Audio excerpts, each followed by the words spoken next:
how the MOXIE experiments go. I think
took a track that was largely in geology, and Mariah, I think she's being modest. She's got a degree in astrophysics, but she's also very interested in how the wind shapes the landscape around her.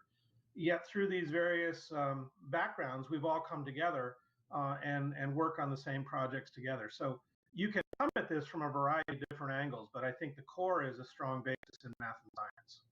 As a former teacher, I love hearing what you both said. And Mariah, you mentioned following your passion. And one of the things that I've gotten to do while working on STEM and 3 is talk to some incredible people. And one of the things that they always say is to follow that passion, whatever it is. And during the broadcast today, you've seen some amazing NASA animations, and those are done by people that their passion is animating and making computer graphics. And there's got to be people that make the food for the astronauts on the space station. So whatever your passion is, follow it, and you're going to be happy no matter where you end up. And I think Mariah and John are great examples of that. We've got still a lot of people watching from all over Switzerland, Belize, Ireland, federal public defenders are watching in Philadelphia. So that just goes to show you the wide variety of people who are interested in the Perseverance landing today. We have another question from Miller Middle School in California. They would like to know, how does the nuclear reactor on the rover work, and how does it power the gadgets on board? And the other thing I'd like you all to discuss is the difference between nuclear power is kind of new for these. We were using solar power, and maybe why did we switch? Mariah, you want to take the first and I'll take the second? Yeah, sure. So we have on board what's known as an RTG, radioisotope thermal generator, I think. And so basically we've got plutonium on board that decays into electricity that we can use to power the instruments. And yeah, as you said, we've also used solar panels before, and so maybe John can go into that. He worked on the MER rovers, which use those as well. Yeah. So with solar power, obviously you're depending on the sun shining on the solar panels to provide you with the electricity. And one of the things that we know about the environment on Mars is it's dusty, and at certain times of the year it's quite a lot dustier than others. And you can see a picture now of one of the Mars exploration rovers. This is actually when it's looking fairly clean. So over time, as dust builds up, the amount of power that we get is reduced. With the Mars exploration rovers, it turned out that we got very lucky. Whirling sort of dervishes in the atmosphere called dust devils would come along every so often and blow off a lot of the dust, and we'd get that new rover smell back again, and a lot of power. The InSight lander, which is still operating on Mars as we speak, also has solar power. It's 6:45. Solar panels. And there is dust that's been building up on those solar panels over time as well. We haven't been fortunate enough to have a large enough dust devil come by to sweep the dust off there. So both kind of power sources are being used. I think there's advantages and disadvantages to both. It really comes down to the kind of mission you're doing. Do you need to do things at a higher latitude where the sun may not be shining as much during part of the year, those sorts of things. Awesome. Well, we are about 2 hours and 11 minutes away from the Perseverance rover touching down on the surface. And we've got Sophie from Spain wants to know, how fast are the rovers and how do they compare to the other ones? Are they doing wheelies on the surface? John, you want to take that? Sure. You know what? Strangely, they can kind of do wheelies on the surface. And by that, I mean, you can actually lock up some of the wheels and then turn the other ones and sort of lift, they're all sort of an independent independently driven. You can actually kind of pop one up or something. Having said that, if you were walking on Mars, you would very, very quickly go right beyond the rovers. They're not moving that fast across the surface. To give you some sense, if there's no obstacles in the way that we have to go around, a really good day of driving on Mars is on the order of 150 to 200 meters. So somewhere on the order of 1.5 to 2 football fields. To give you a sense of the distances that we can go in a single day. And just to add to that, one of the new things that Mars 2020 has is that it's got some new technology that's going to allow it to drive autonomously a little bit further than Curiosity has been able to in a given drive. So even though they're moving pretty slowly, hopefully we'll be able to make a little bit more progress each day. To follow up on that question, somebody has asked, what's the difference in the wheels of this rover? Now, I know that there were some changes because we've learned some things from past rovers. John, do you want to tell us a little bit about that? Sure. When we landed on the surface with Curiosity, the landscape around us has a lot of rock fragments on it. And the wheels, which have held up very well, we started to see after a time that there was some damage to them from driving over these sharp, pointy rocks. What that did basically is resulted in a little bit of a change in strategy, whereas before we might try to necessarily go straightest distance between two lines. Now we would go around things that look like they could damage the wheels. Here we are, something like approaching 8 years into the mission, and the wheels are holding up fine, and it looks like it's not going to be something that impedes us. But having said that, the wheels on Perseverance are designed to be a lot more durable. to withstand those kinds of pointy rocks that were doing a little damage to the wheels on Curiosity. So the sense is that they're going to hold up quite a lot better on Perseverance than they have on Curiosity. Again, though Curiosity has not been handicapped by the damage that's been occurring. All right, well, we've still got people tuning in. Please submit those questions to us. We've got Greece, Serbia, the UK, North Macedonia, Scotland, Texas, Hawaii again, Arizona, France, Mallard Creek STEM Academy, and homeschoolers in Oklahoma. Thank you all for tuning in. We do really appreciate it. Our next question that came in is from a 12-year-old, and he wants to know if there are plans to send rovers to other planets and which ones. And I'd love to know which planets you all would love to send rovers to. Yeah, absolutely. So there's currently the Dragonfly mission is in progress. This mission is going to send a robotic rotorcraft to Saturn's moon Titan in the next decade. So this will be sort of a step up from the helicopter that we're flying on Mars. This is going to be a full rover that can fly on the surface of Titan.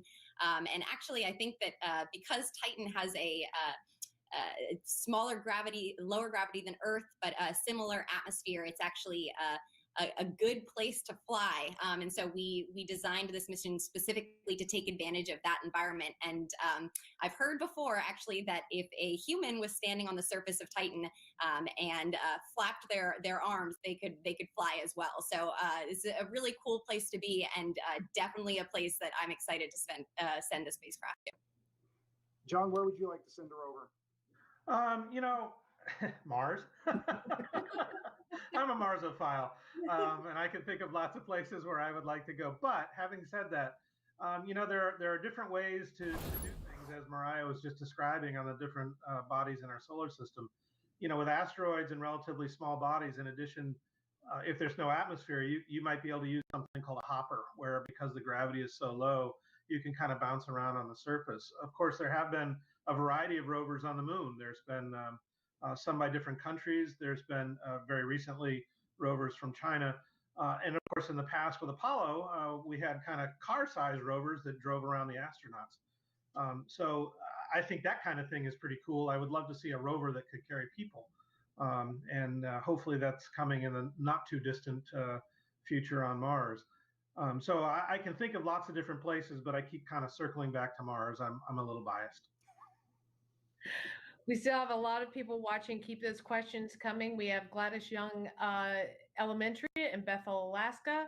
People from Idaho, Vermont, Woodbury Central High in Iowa, Pakistan, my hometown, Memphis, Tennessee, Creekside Academy in North Carolina. We've got some scouts watching in Oxfordshire, UK, doing a project on the landing. Connecticut, Mr. Christian's history class in Jack London High School, Guam and Nepal. And we have had an email in from a woman in Kentucky, and her children would like to know, how do you name the rovers? John, do you just pick them out of the hat as a group of scientists, or is there a process there? No, there's a process there. And I think probably some of the people that are online listening right now know about that process. The rovers have been named by students providing essays that suggest a name and why they think that name is appropriate. And a young man in Virginia is responsible for the name Perseverance that was given. And if you want to learn more about the naming of the rover and Alex Mather, who was the kid that submitted that name, our friend Jaden Jefferson did an interview with him. You can head over to STEM in 30 social media or the Air and Space YouTube channel and check that interview out. And they go into how he chose that name and why it's so appropriate. We've got a question from Ron in Menlo Park, California. He wants to know, I heard something about ground penetrating radar, RIMFAX on Perseverance. What are they really hoping to find with that? Do you want me to take that? Sure, whichever you want. The instrument is called RIMFAX, and it uses a radar signal, a radio signal, to penetrate down into the subsurface. And when there's a change in the properties of the rock, either a difference between layers or composition, some of that energy is reflected back up to the rover, and it allows you to build up a picture of what the layers and the structure, the cracks, those sorts of things look like in the subsurface. In the case of RIMFAX, we hope to be seeing down, on order of up to 30 feet or so. And if there were ice in the subsurface, or water, we could probably see those as well, although those are not expected at the Jezero crater landing site. What's really important about that is as you drive along the surface, as you walk outside your house, you'll notice that there's not necessarily just flat-lying rocks and outcrops, as we call them, everywhere. There's trees growing, you have lawn, there's streets, and that covers up a lot of the rocks and precludes you from really seeing how those different places where you can see the rock actually match up with one another. And getting what we call context to be able to match up those different outcrops of rock allows us to piece together a much more precise sort of understanding of how the landscape has evolved over time. So RIMFAX really allows us to go from outcrop to outcrop and connect those up with a three-dimensional picture that we get from imaging into the subsurface. Our next question is about looking for life on Mars. If we don't find any this time around, any evidence at all, are we going to keep searching, or at some point do you think we'll just say, okay, well, there wasn't ever any life on Mars? I think that we will continue the search. Humans tend to enjoy exploring the solar system and figuring out our place in the universe. And to answer those kind of big questions about whether or not we are alone and whether Earth is really unique, we need to continue searching for signs of life. It's very difficult to search for life on Mars, and we only have these small. You're sort of looking for a needle in a haystack, and every time we land, we're in a new location, and we can search that location. But there are a lot of locations on Mars. We've got a lot of ground to cover, and so even if it doesn't, we don't find evidence of it here at Jezero, that doesn't mean it doesn't exist somewhere else on the surface. And as I said before, with Mars sample return, that will help us really determine whether or not there was potential for life there back with instruments here on Earth. All right, well, we are just about 2 hours from Perseverance landing on Mars. And this next question I absolutely love. Are there any cool Easter eggs or fun details hidden on the rover? Mariah, what can you tell us? What should we look for? Gosh, that's a good question. I don't know about any Easter eggs. I know that there was a plaque put on in commemoration of COVID victims, and so that was sort of a late addition to, and I think also to the healthcare workers that have been leading the way in fighting this pandemic. And so that was sort of a late addition to the spacecraft and was put on there. I think there was also a list of names that people could submit their names, and that got added to the spacecraft as well. But I don't know about any other Easter eggs to look for. If you find one while you're watching the coverage today, tweet it to us or go back and put it in the comments section or email. We would love to know if you find any. Now, John, there was an Easter egg on previous rovers on the tires, right? With the dots? Yeah, so when you say Easter egg, I think about something that you're going to go out and find that's got pretty designs and the way I used to make them were green and blue and that sort of thing that you would put in a basket. But there are things that are there, and sometimes the tracks that you leave behind also give a little information as well. Awesome. John, someone would like to know if Perseverance will sing a birthday song to itself in the same way that Curiosity did, and if you want to talk a little bit about why Curiosity would sing itself the birthday song. Well, we all like to have a birthday song sung to us. It makes us feel wanted. And if you're Curiosity and you're all alone on Mars, I mean, yes, as Mariah said, there's other rovers, but they're no longer working. I would think if you're lonely, that's a good way to sort of make yourself feel better about things. Hey, why not? If I'm Perseverance, why not happy birthday? And for some reason we're not completely blind. We've got other ones. We've got a lot of them that are used primarily for engineering purposes, for driving, for scoping out terrain and navigation purposes. And then we've got our science cameras.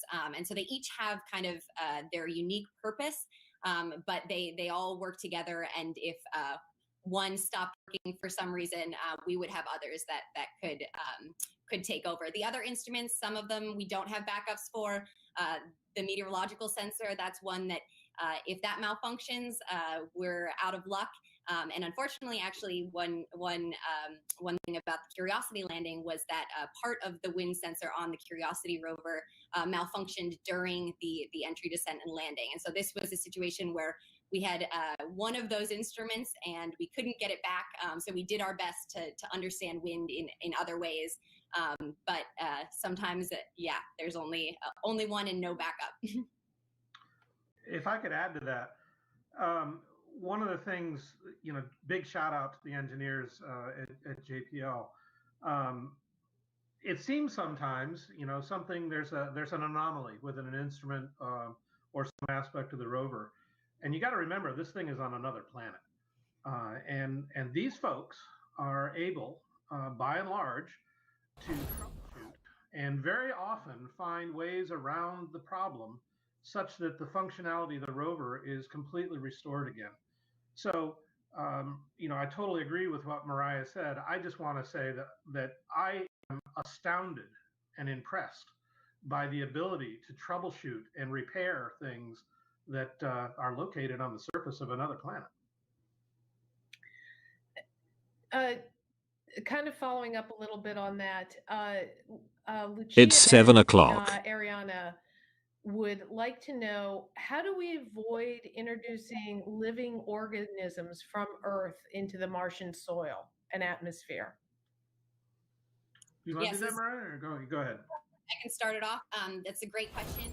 This is what we call planetary protection, and there's a lot of work that goes into making sure the spacecraft is sterilized and everything is done in a clean environment out at JPL so that we can't contaminate the spacecraft and send those microbes, any microbes from Earth, to Mars. So there's a lot that goes into making sure that everything is clean and sterilized before it launches off the surface. All right, we've got Shaw Montessori Upper Elementary in Phoenix, Arizona, as well as homeschoolers in Wales and Walnut Grove Secondary School, all tuning in, as well as Egypt. Thank you all so much for watching. We've got just a few minutes left in this live chat. And then once we wrap up, the NASA TV coverage will start. And we really encourage you to watch that. We're at 1 hour and 55 minutes until touchdown. And so everybody around the museum, I know, is getting really, really excited about it. John, at the beginning of the show, you cut out a little bit. And I'd kind of like to loop back around because we did get another question about this. It's getting a little crowded around Mars. Can you tell us what's going on with the other missions? Yeah, so there's a bunch of missions at Mars that are still operating. Some from the European Space Agency. There's a mission from India, and then of course some prior U.S.-led missions like the Odyssey spacecraft and the Mars Reconnaissance Orbiter spacecraft, etc. But the recent arrivals, just here in this sort of 10-day period, have been a new orbiter from the United Arab Emirates called Hope. That will remain in an interesting orbit around Mars.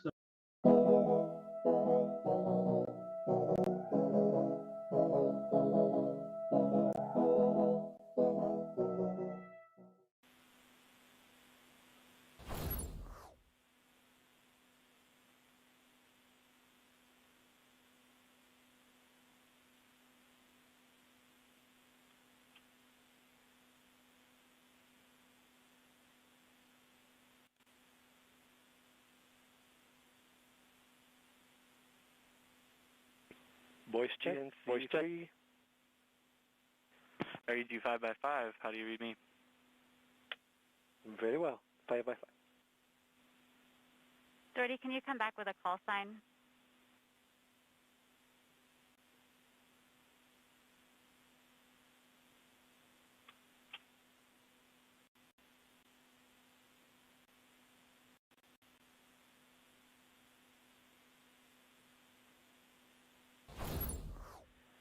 GNC 3. Voice check. Copy. Thanks, GNC3. I just wanted to remember what it was. I read you 5 by. Flight GNC. Go GNC. At this time, I'd like permission to change call sign to commentary. You will be known as commentary from here forward. Copy. Thank you, Flight. EL phase on M20 ops. Voice check. Got you 5 by 5 phase. Thank you.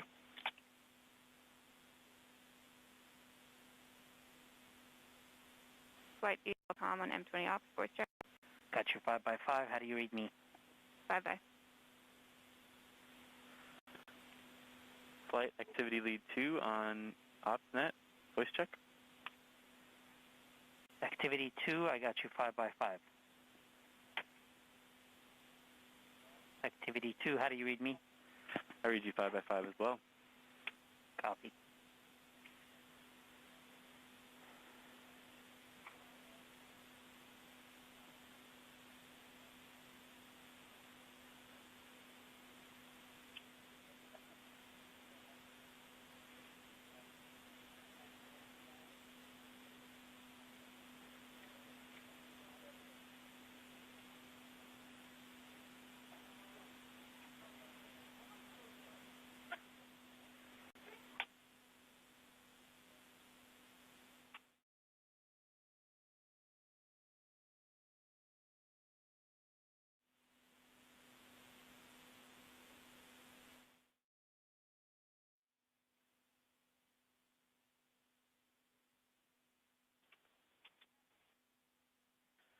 Flight EOTC voice check. Team Chief, I got you 5 by 5. How do you read me? I read you the same. Thank you. All stations, we are step 190 in the procedure. We will perform our EDL health status poll. This should be an abbreviated poll. Let's start with systems. Flight systems is nominal. No changes since last poll. Systems is go for EDL main. Copy. Prop. Prop is healthy in expected state. Prop is go for EDL main. Thermal. Thermal is healthy and go for EDL main. Power. Power is healthy at 32.6 volts. Batteries are fully charged. We're good. Go for EDL main. ACS. No. ACS, your VOC is breaking up. Let's try it again. ACS is nominal. No change since last report.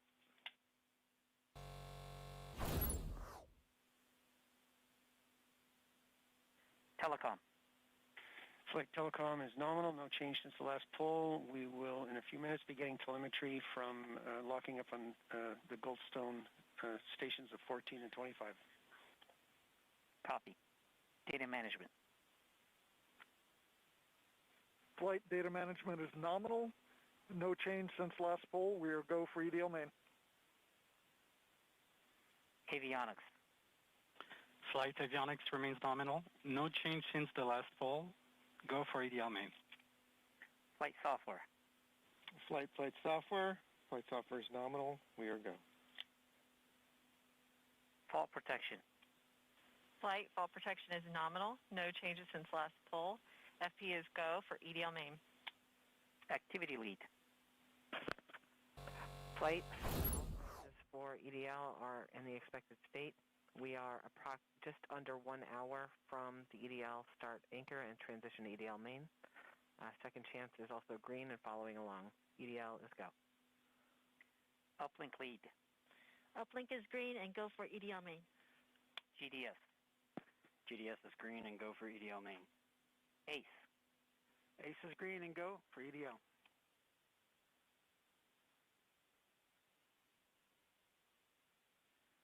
Mission. All subsystems are go for EDL main.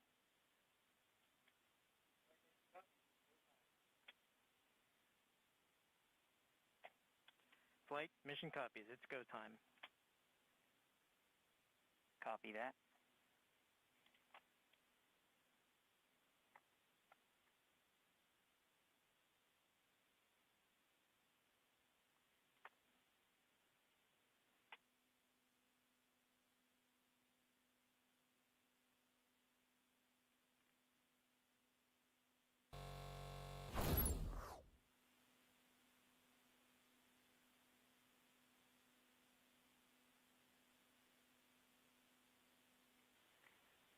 Nav flight voice check. I read you 5 by 5.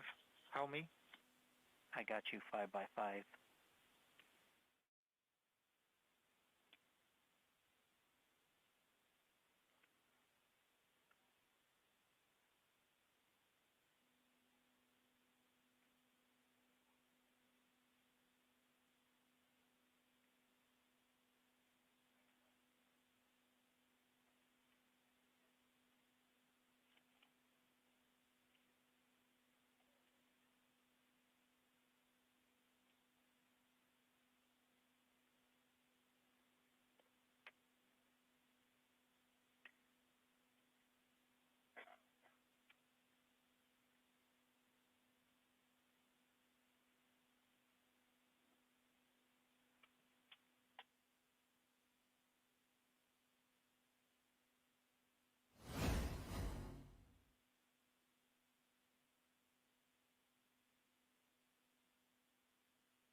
All stations, this is OOUT1 on EDL Ops.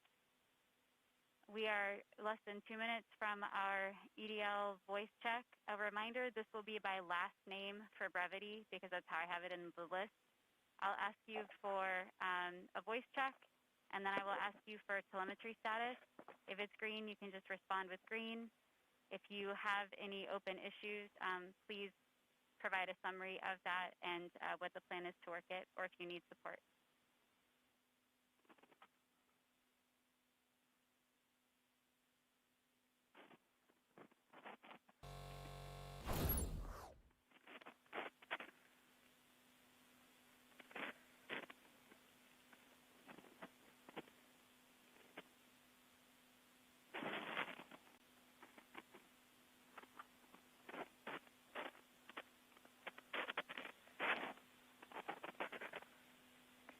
EDL comm flight.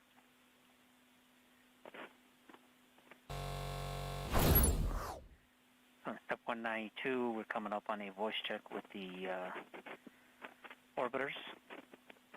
That is correct. It's a voice and readiness status check.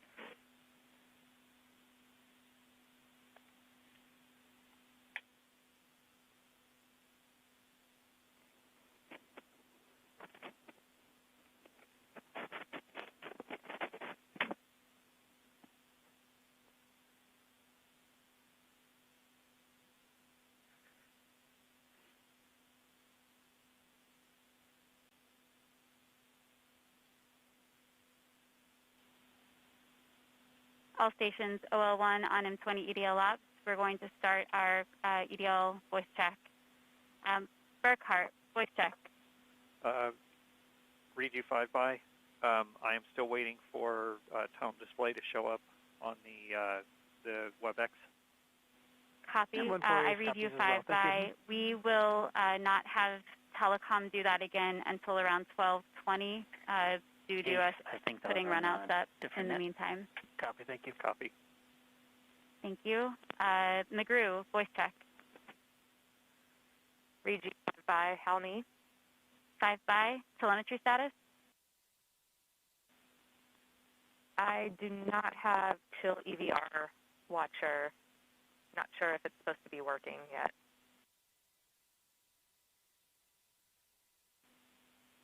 Copy, McGrew. Does anyone else that uses Chill EVR Watcher have data and can confirm whether or not that should be showing anything yet? Wait, telecom.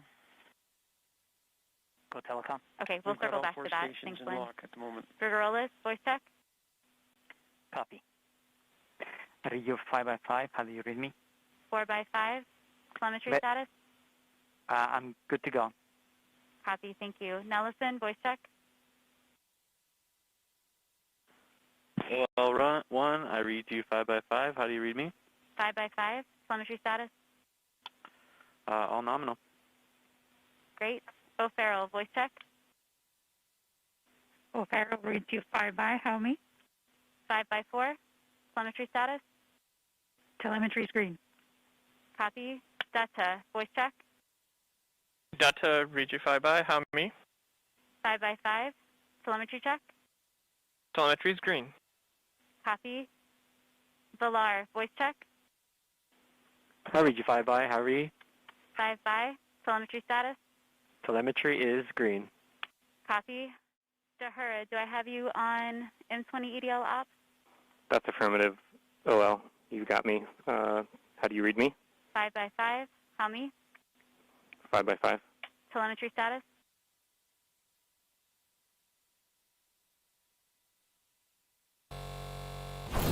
Jezero, do you have a telemetry status for things you're watching during EDL? All watchers are currently running. Copy. Zerikio, voice check? I read you 5 by, and my telemetry status is green. I do have chill EVR watcher, and I see the nav filter syncing EVRs. Copy. Thank you. McGrew, we will hail. GDS, are you reading on M20 EDL ops? I am. I read you 5 by. It's 7:15. Can you help the entry guidance station down at this end with chill watcher when you get a chance? Chill EVR Copy. watcher. Yes. Thank you. Johnson, voice check. I read you 5 by. Great. And telemetry status? Telemetry is green. I read you 5 by as well. Great. Casoliva, voice check. I didn't hear anything on the net. Casoliva, reading you 5 by. Great. I have you 5 by as well. Telemetry status? Telemetry is green. Copy. Zoomwalt, voice check. I read you 5 by. I read you 4 by 5. Telemetry status? Green. Copy. Try and come in a little bit louder if you can in the future. Otero, voice check. I did not hear that on the net.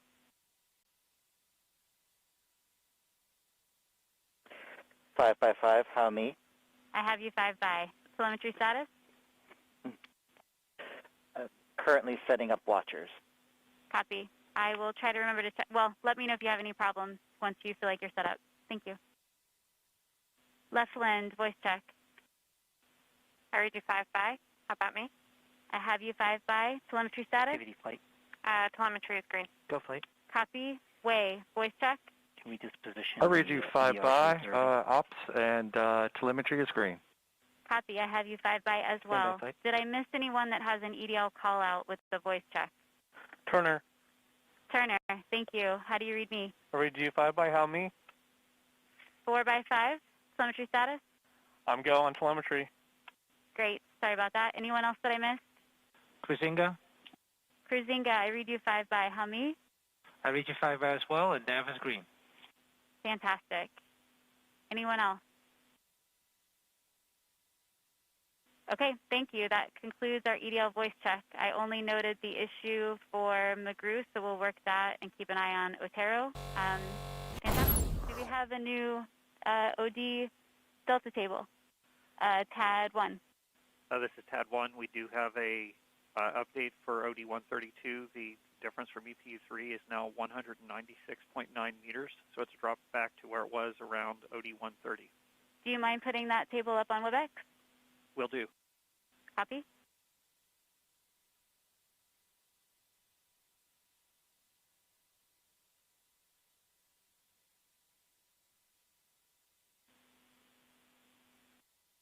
Interguidance 1, can you check the WebEx for chat messages if you haven't seen them?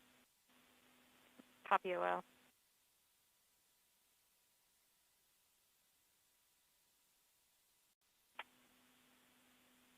Flight software flight. Go ahead, flight. TAD 1, I see your Go to screen. local Just 1, taking a please. moment to digest. Avionics as well.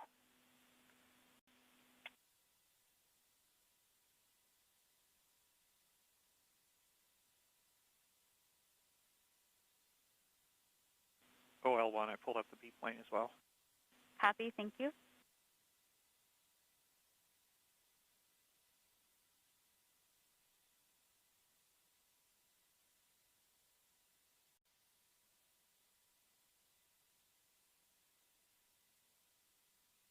All right, thank you for sharing that.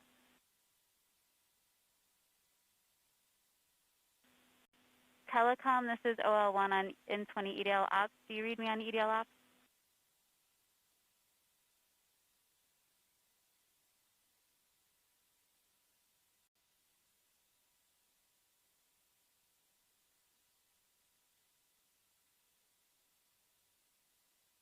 Stand by, EDL.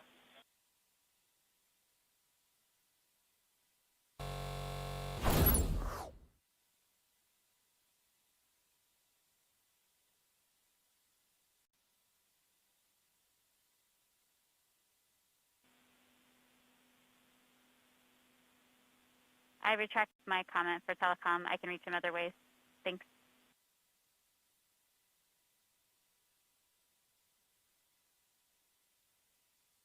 EL telecom. Hi, telecom. Do you mind grabbing the screen and sharing with us momentarily, and then we'll steal it back from you just to check in? Will do. I'll show you what I've got on my laptop here, which is the tones. Stand by. Thank you. Sorry, I had to mute you for a little bit there because there was just too much crosstalk going on. Fully understand. Okay, do you see the displays? I do, thank you. And what you're seeing on the big screens for the moment is just the OLR displays. Well, one side is an OLR spectrum and the other side is the EDA spectrum. And eventually, when we get to the real thing here, I'll throw the tones up there. Right now, the tones are just boring blank, as you can see. Copy. Thanks for the summary, telecom.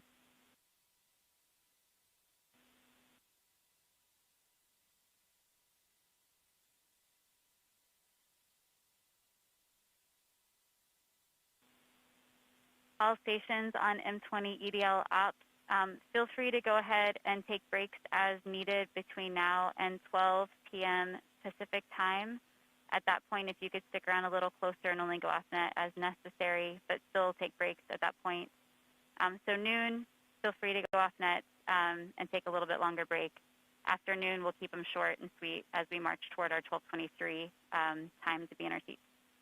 Flight EDLCom. OL1, do you want us to Go check ahead, in? EDLCom. Go off net. We have Yes, completed our voice check and readiness poll with One, MRO, Maven Electra, Copy, EDA, Radio Science 1, Radio Science 2, DSN, and GDS. We are waiting on a status from the Maven spacecraft, but otherwise... Tap 2, off net for 2. Copy, Copy. EDLCom, and I believe we have a later step where we will do this again. Sounds good. I'll be ready. Oh, well, this is TAP 3. I have OD 131 ready for display. Distance from target 395 meters. Project, I got you 5 by 5. Great. Go How do you ahead read and me? share when you're ready. Copy, I got you 5 by 5 also.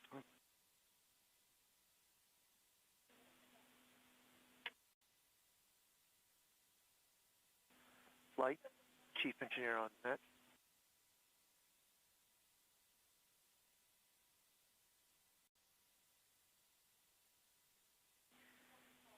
Chief Engineer, I got you 5 by 5. How do you read me?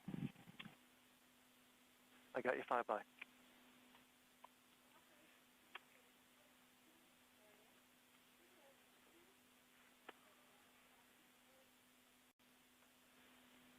TAP 3, thank you for sharing that. Are we still delivering LPAs for each of the runouts as well? Correct. The LPAs for the runouts that we do are being delivered. Copy, thank you. TAD 2, do we have, what's the latest paired runout we have for the two sims? I'm not reading you on the net.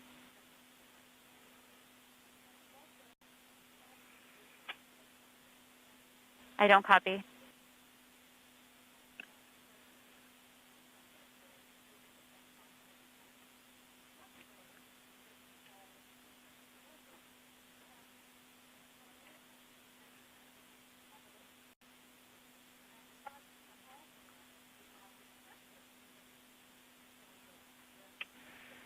Oh, well, this is TAD 3. Latest mist distance for JPL is from OD 129.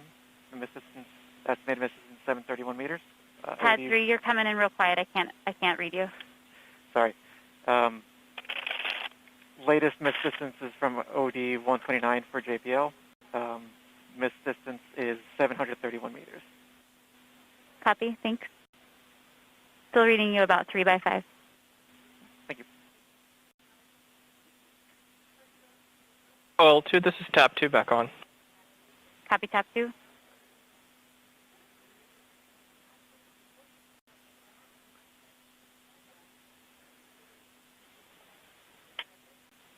All right, all stations, OL1, entry please guidance. check your VOCA handsets and make sure Go that entry guidance. you are not triggered for I talk. fixed all my telemetry and EDR, chill EVR watchers, so I'm good here.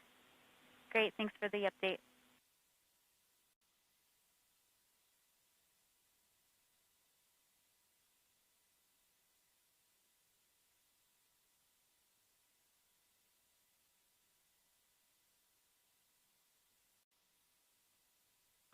OL, TAP 2, contact. I read you 5 by. Apologies for that. We had a setup configuration problem. I was just trying to inform you that TAD 3 has taken over the LPA runout plots. Copy. Thank you. TAD 2. TAD 3, is there a latest plot you'd like to share? Oh, this is TAD 3. If you give me a few minutes, I can show you 130. Copy. Still coming in around 2 by 5, by the way. Eat the mic.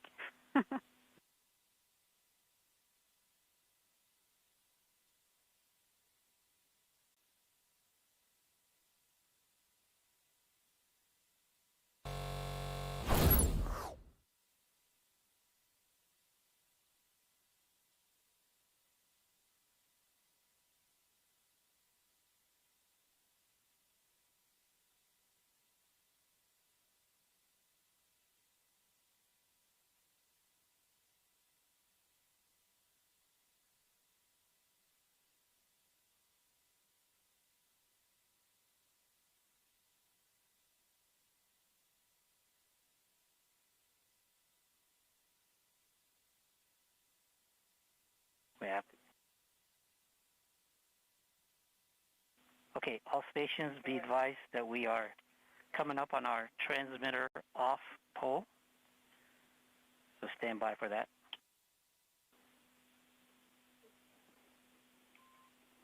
Phase 2 off net battery change.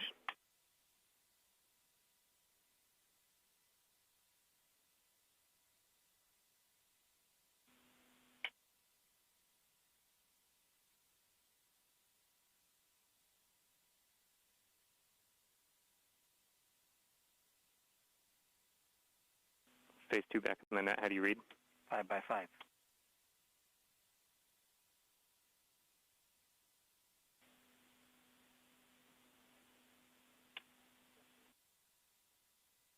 OL1, EDL strategic. Sorry, come back. OL1, EDL strategic. Go strategic. Permission to go off net for 5. Absolutely. Thank you.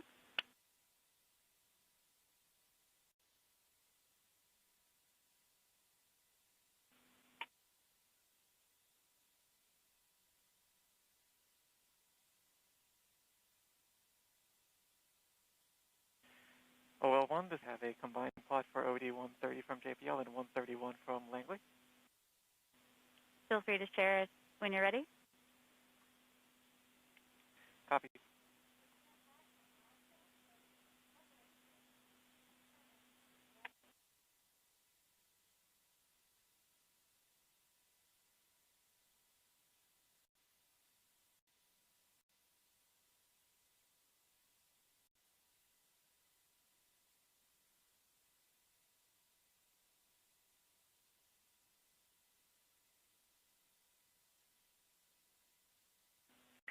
Okay, all stations, we are ready for the transmitter off pole. ACS, are you go? ACS, are you go? ACS is go. Phase 2. Phase 2 is go. Activity. Activity is go. Uplink lead. Go. System. EDL com. Go. Telecom 1. Go. Telecom 2. Telecoms go. GDS 1. Go. GDS 2. Go. Fault protection. Go. Power. Go. Avionics. Go. Thermal. Go. Flight software. Flight software go. Data management. Go. Propulsion. Go. Art lead. Go. Team chief. Go. Ace. Go. Launch cruise phase lead. Go. Deputy mission. Go. EDL phase lead. Go. Mission assurance. Mission assurances go. Chief engineer. Chief is go. Project manager. Projects go. Mission manager. All stations are go for transmitter off. Copy flight, go for transmitter off.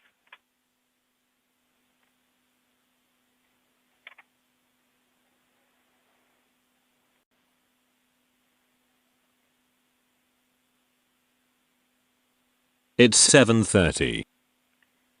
Ace flight. Flight Ace, go ahead. Please perform the transmitter off at 1935 UTC.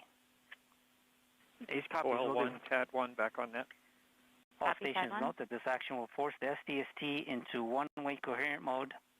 Loss of telemetry for less than 90 seconds is expected. OL, this is TAD3. Permission to stop sharing. TAD 3, you're going to have to speak up. Sorry. OL, this is TAD3. Permission to stop sharing. Oh, yes. Sorry. So, yes, you can stop sharing. Thank you for putting that up.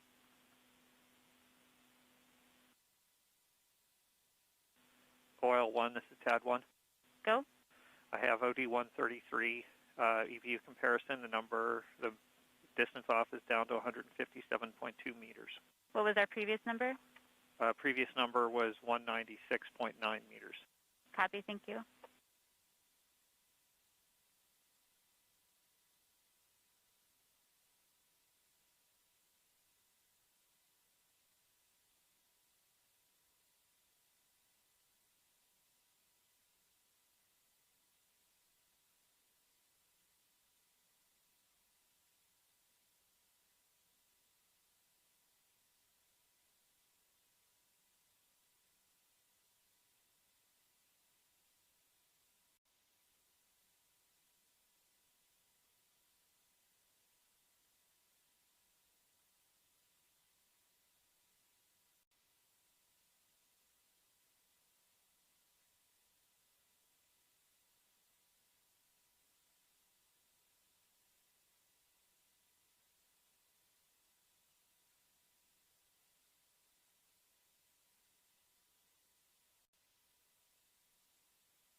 Avionics and flight software, can you meet me on local 1?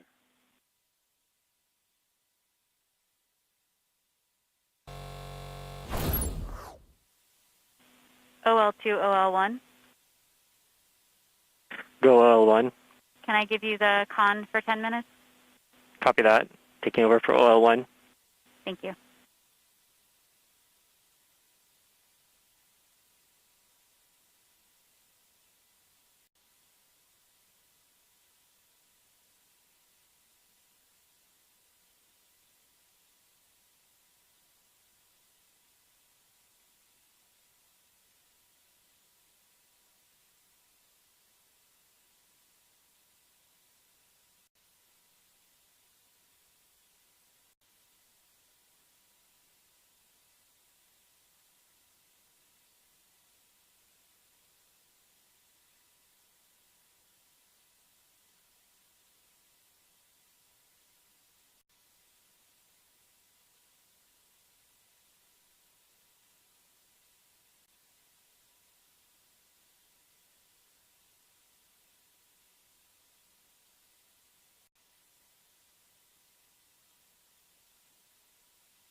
EDL comm flight.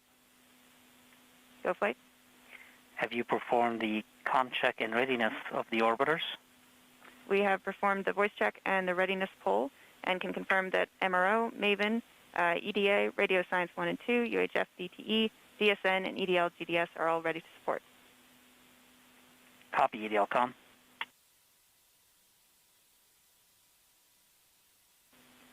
OL1, OL3.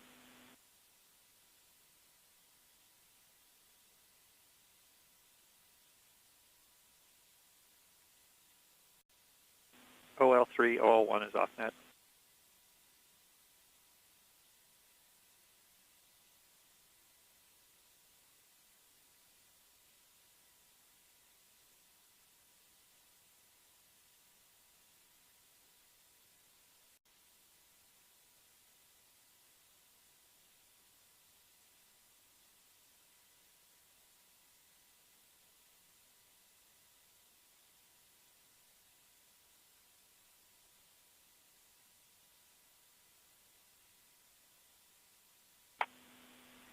Ace flight.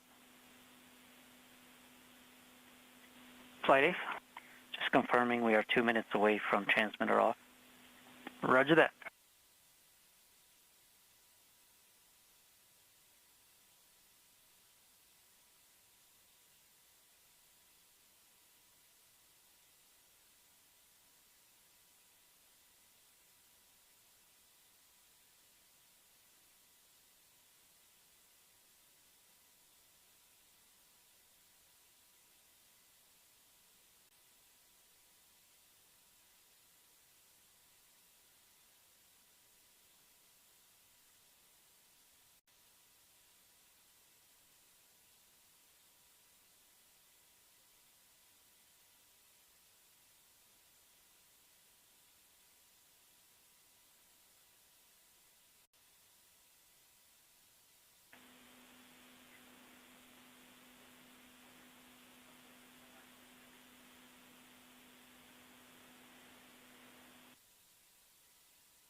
Avionics, EDL strategic on level 1.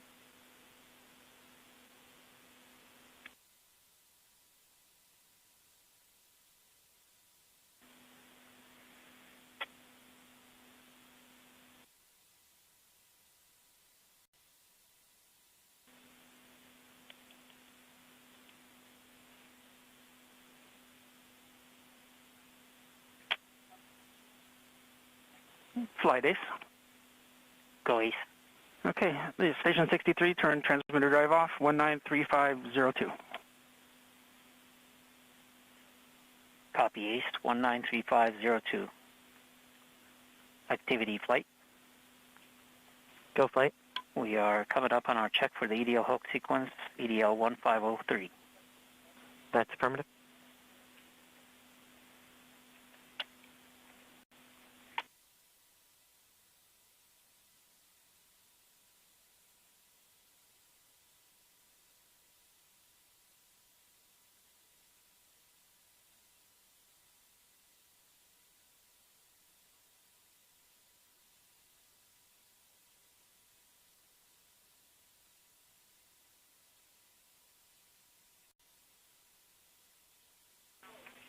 Flight, we've seen EDL 1503 sequence kickoff.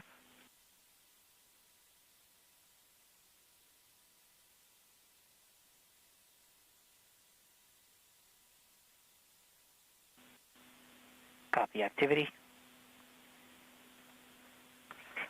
Flight, we have seen EDL 1503 sequence complete, all EVRs as we'd expect, disabling the 4 SFP monitors and setting the ECDSU states to healthy. Copy activity and fall protection. When you have the telemetry, let's confirm the disabled states. Copy flight, stand by.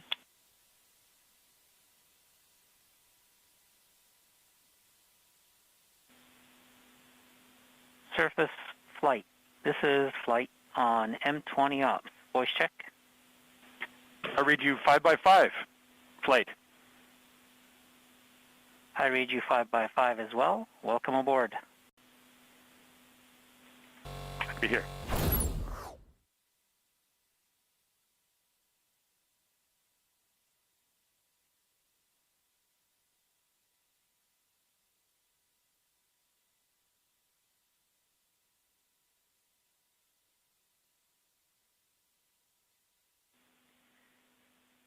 Nav flight. Go ahead, flight.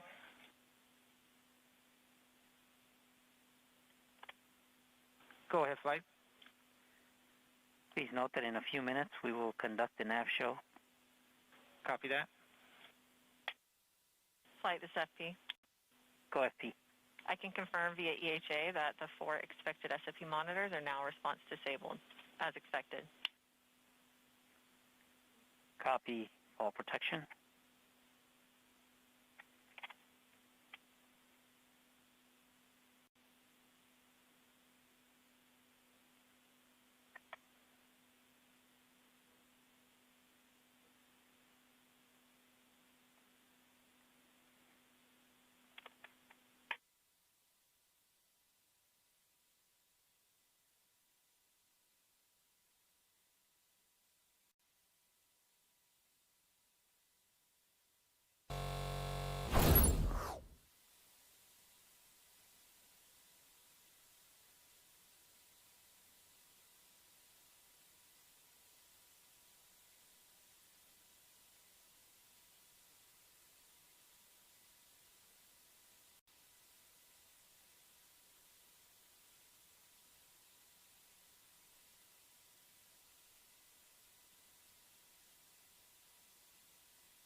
Nav flight.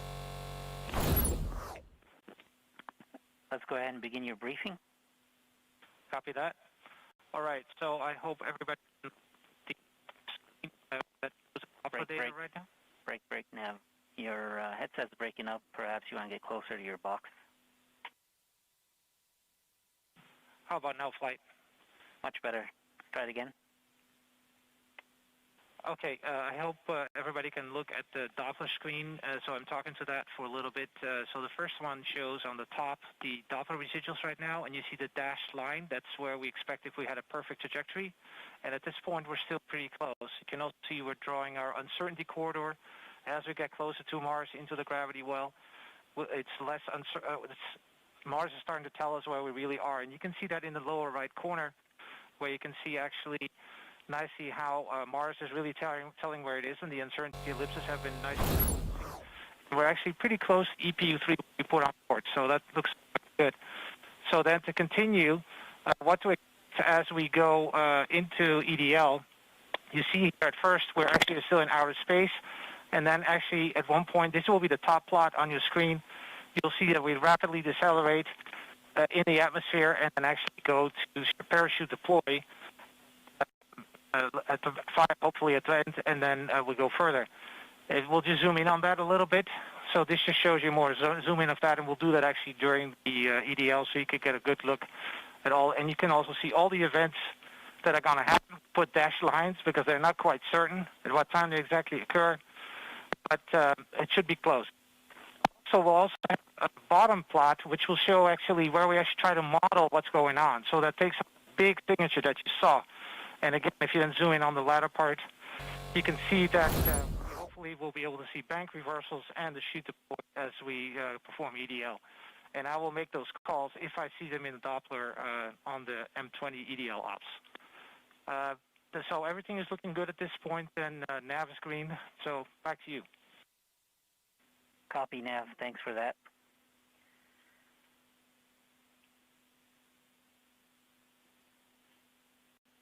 All stations be advised at 11:49 local, we will begin our EDL main briefing. as well as our EDL COM briefing.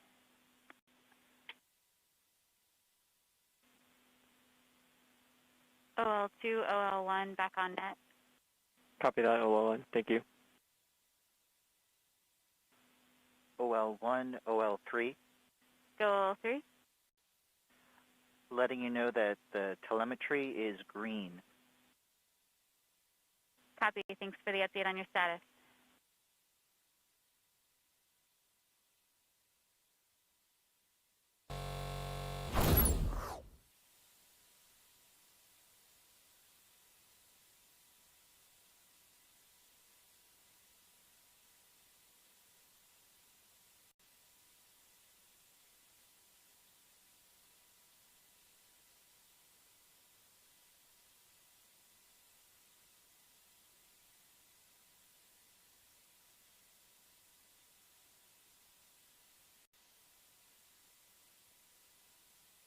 It's 7:45.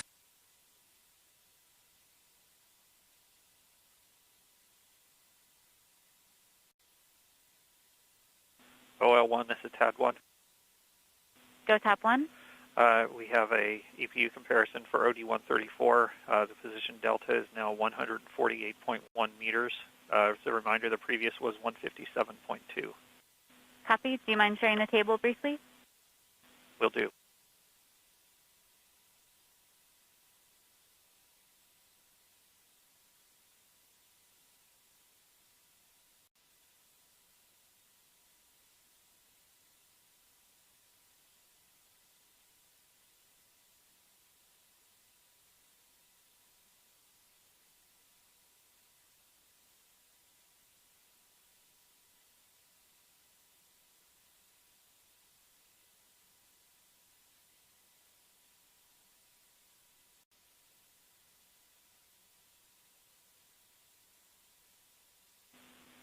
Copy. Thanks, TAD 1.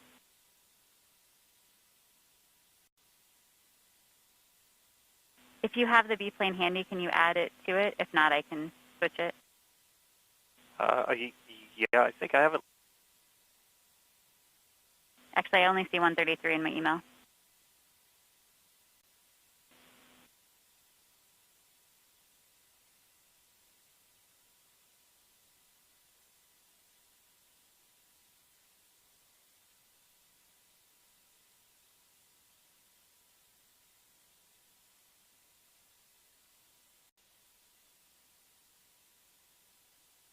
I'm showing the 134B plane too. Awesome. Thank you.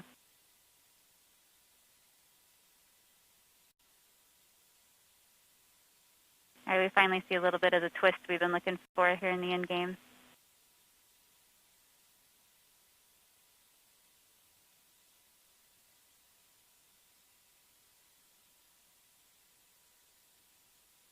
All stations on M20 ops. We're about 15 minutes out before I'd like us to take shorter breaks. So just a reminder, if you want a little bit of time off net to stretch, now's a good time. If you hadn't had any peanuts and want some, feel free to do that while you're out there as well.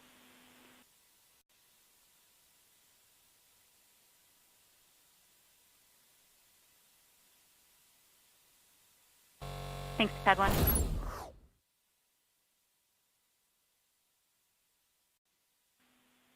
Oh, well, this is TAD 3. Current JPM assistance for OD 131 is 759 meters. TAD 3, that was for 131? Affirmative. Copy. Thank you.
GDS flight.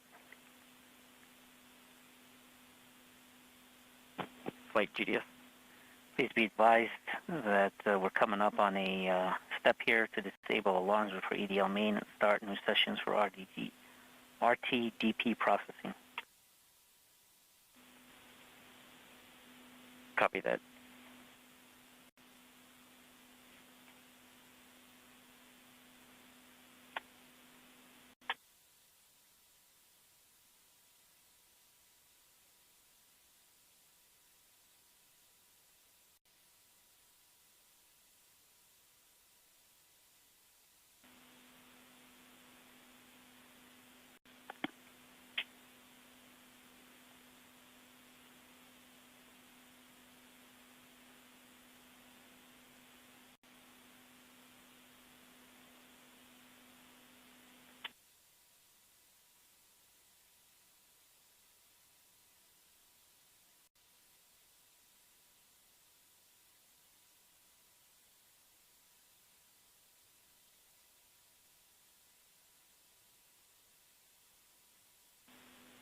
OL1, EDL activity 2, voice check.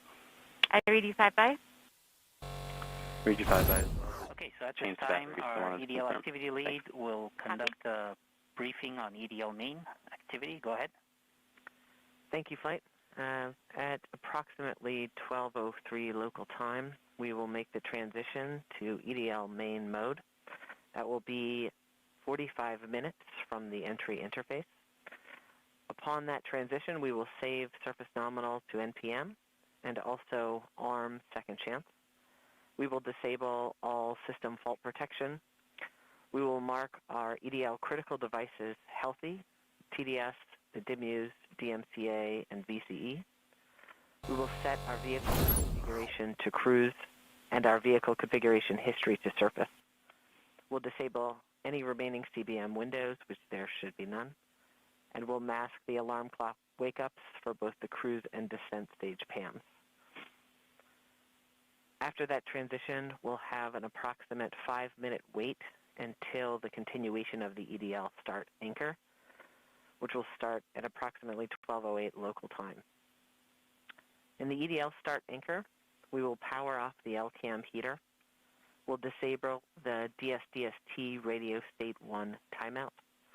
We will set our up-loss timer to 80 hours. Disable the DMCA fault protection and the DIMU and LVS thermal fault protection. We will power on our backup REPA. We will then stop AMAN and reacquire our pseudo-celestial IMU knowledge and sync our nav filter. We'll change our CBM row to EDL reserve two-way non-coherent. This row reinforces CBM windows disabled. Our packetization will be on. It will turn off ranging and switch to the auxiliary oscillator. We will then start our real-time data products, reinforce medley on, and reinforce our remaining heater device states for EDL. At this point, we will be 34.5 minutes from entry. We will have a long 16.5-minute wait until the next autonomous anchor, which will occur at 12:30 local time. That next anchor is the EDL prep anchor. During this anchor, in preparation for cruise stage separation, the EDL nav filter will take the best inertial attitude knowledge from ACS and continue to propagate it via the DIMU. It will then idle ACS and IVP since they're no longer needed for attitude determination. We'll start the DIMU raw data product. We will disable TDS thermal FP and power on UHF, although we will not yet be transmitting. At this point, we will be 17.5 minutes from entry. The next anchor will come quickly in 2 minutes at 12:34 local time. In the HRS vent anchor, in preparation for firing our pyros, we will set the BCB discharge FETs on and the BCB charge FETs off. We'll power on the pyro firing cards and arm the Rover pyro bus. We will power off the cruise stage devices and stop flight software communication to the PAMs, all in preparation for cruise stage separation. And then we will fire our pyros to vent the HRS liquid a gas. We will then be 13.5 minutes from entry. will be 2 minutes from the next anchor, which is cruise stage separation. In cruise stage separation, we will start the X-band EDL tones, and UHF will start transmitting. We will initiate the descent stage thermal batteries and open the power dead face relays between all stages. We will fire the PV1 and 2 to enable the descent stage prop system. We'll then perform our cruise stage sequence using our pyros. At that point, we would have transitioned to EDL commentary for the remaining until landing. Copy activity.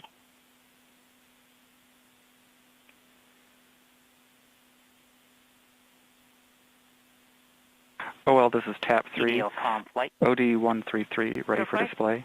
At this time, let's go ahead and do our EDL comm briefing.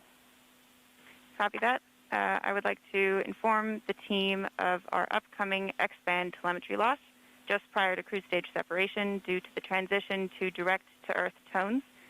We can expect X-band tones only until we have telemetry lock with MRO, which will be about 1 minute prior to entry.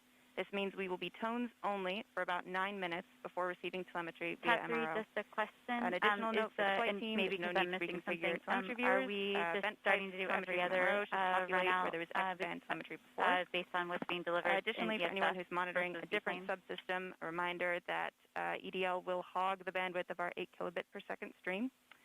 We also expect loss of comm at periods of antenna switching, explicitly backshell separation and rover separation, and during a possible plasma I'm just making blackout. sure I understand the Finally, 125 we expect jump to to lose 127, direct 129, Earth etc. NFSK tones about a minute prior to landing But around I believe backshell the planes are separation being delivered due more to quickly terrain. than Now, they are though it is ESS. unlikely we could also lose direct to Earth prior to this Earth set, if we experience a tweeta overcurrent event, or we could lose UHF at mobility deploy. OL, this is TAP 3. Can you repeat your question? Didn't hear you. That affects the Electra. Nominally, we expect to have UHF coverage through 7 minutes. Yeah, I just wanted to make sure I understood why we're not doing, I don't see sequential numbers anymore, but we're doing every other one run out. Copy. Correct. We're receiving ESS for every other OD solution, so we're running all the ESS we're getting. Perfect. Thank you.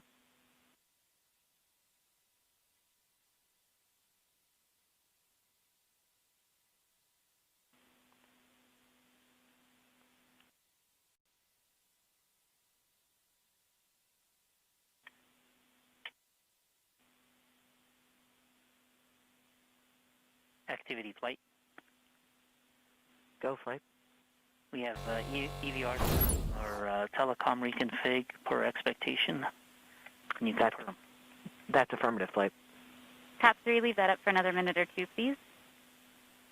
Welcome. And our last window has terminated as expected.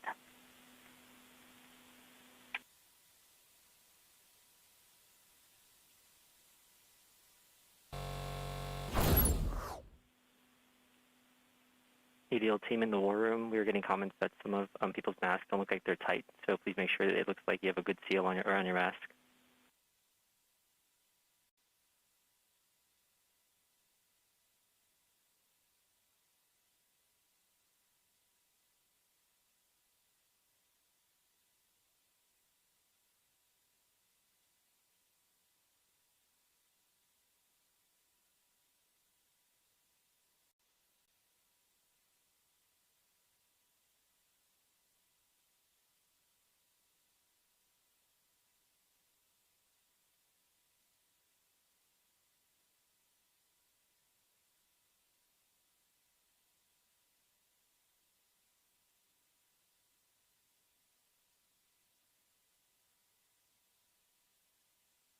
Thanks, Tap 3.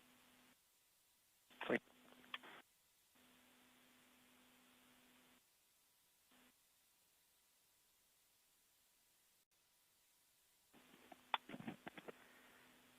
EDL activity off net for 5.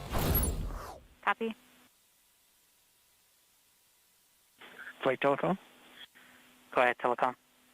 In just under half a minute, we're going to go one way and lose telemetry briefly until the station locks up again.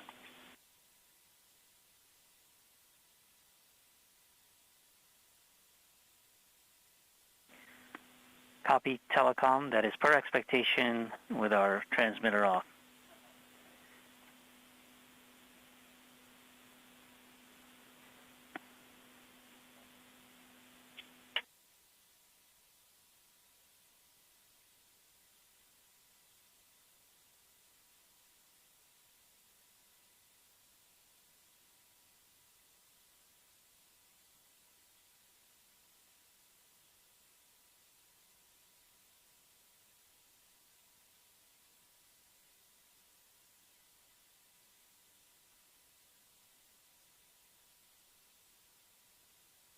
It's 8 o'clock.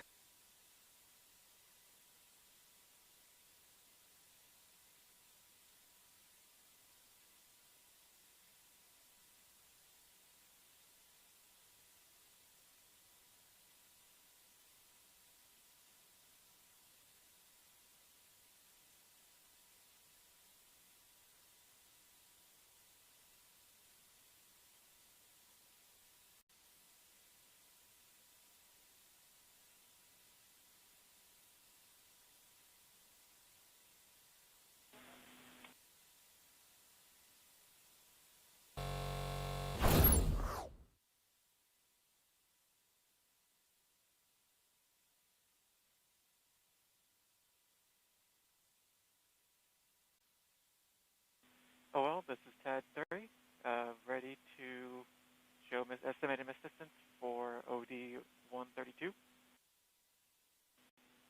TAD 3, I'm having a hard time hearing you. Sorry. OL3, sorry. OL, this is TAD 3, ready to show estimated distance for OD 132. Copy EDL phase, welcome Okay, back. go ahead.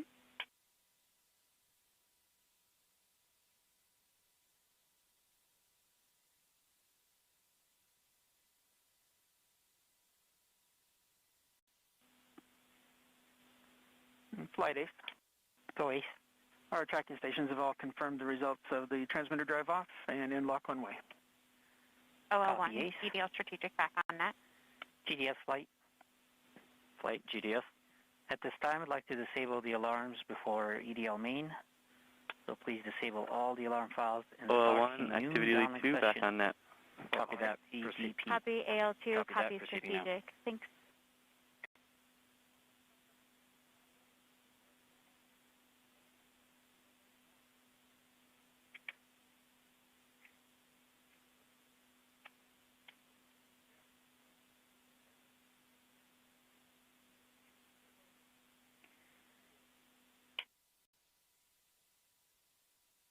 Thanks, TAD 3. Activity flight. Go flight.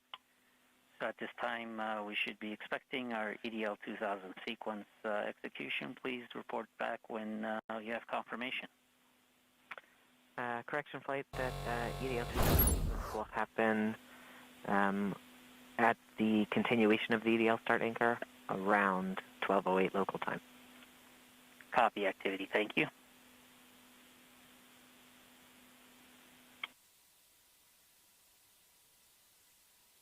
OL1, EDL GNC, voice check after battery swap. I read you 5 by.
Flight GDS. GDS CIS flight is off net for 2. Copy that. CIS, GDS has completed step 201. We have disabled alarms and started new RTTP processing sessions. CIS copies.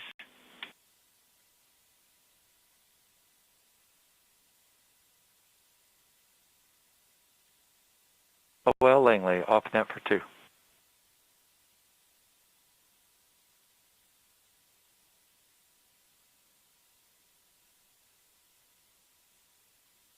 Copy, Langley.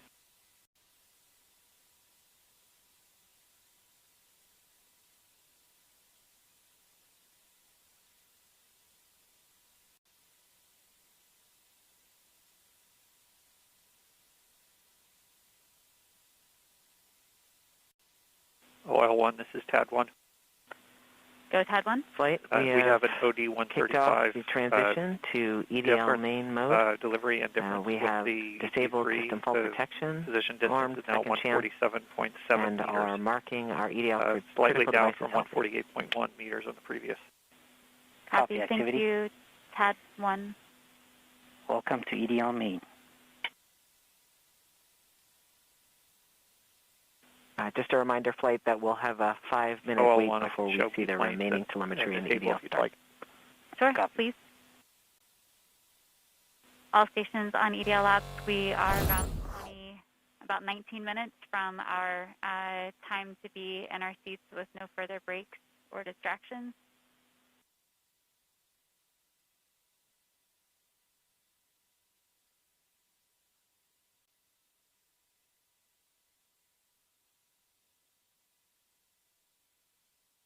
OL Langley, back on net. Just so you know, those warnings that we saw on the transition are expected.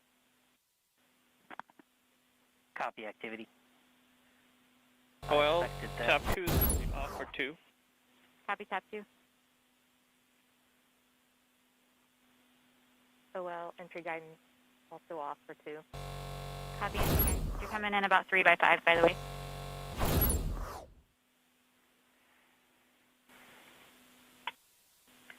Activity and phase. Just be aware there's going to be something going on here on Vocus, so we may hold the updates for the next few events.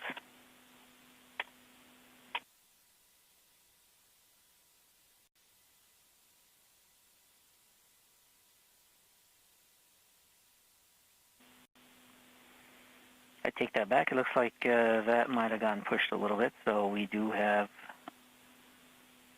the room to do our updates here.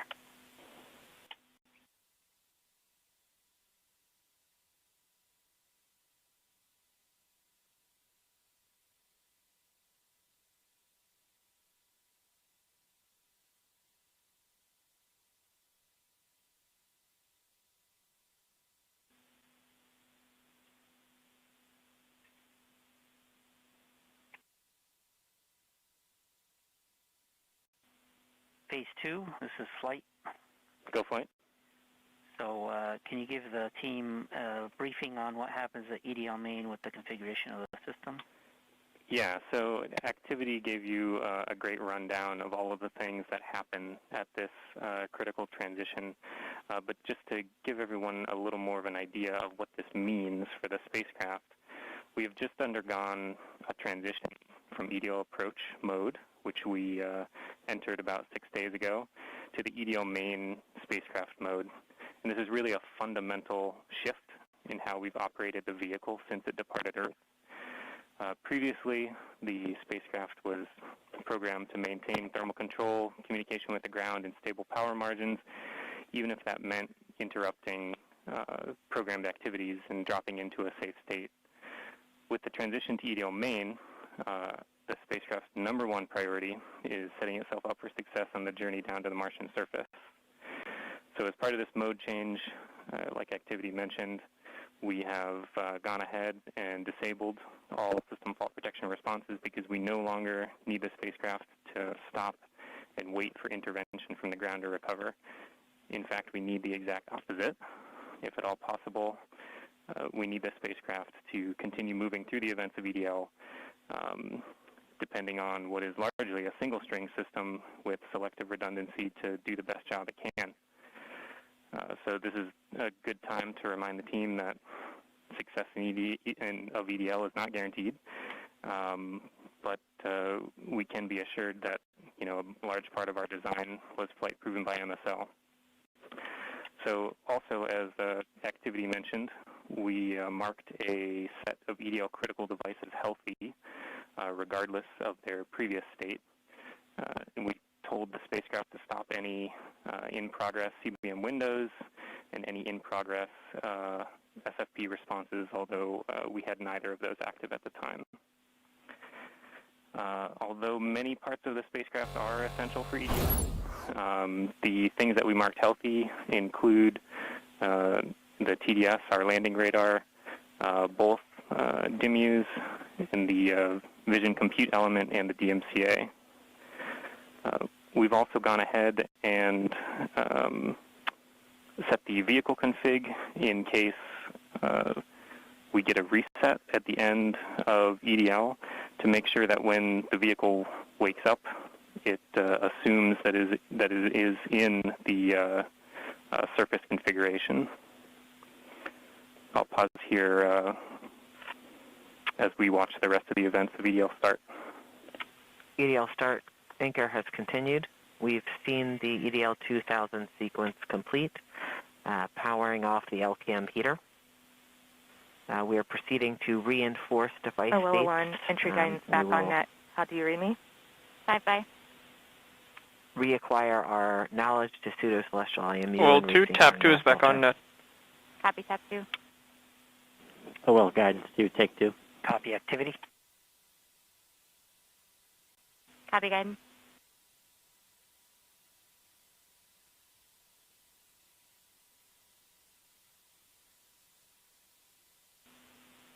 OL2, OL1, can you take the con for 2 minutes? Copy that. Thank you.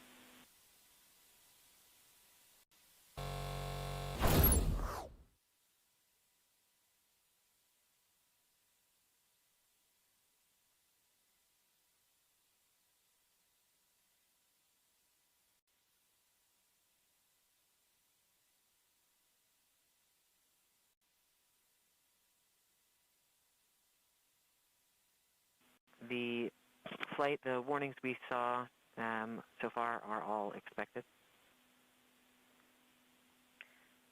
Copy activity.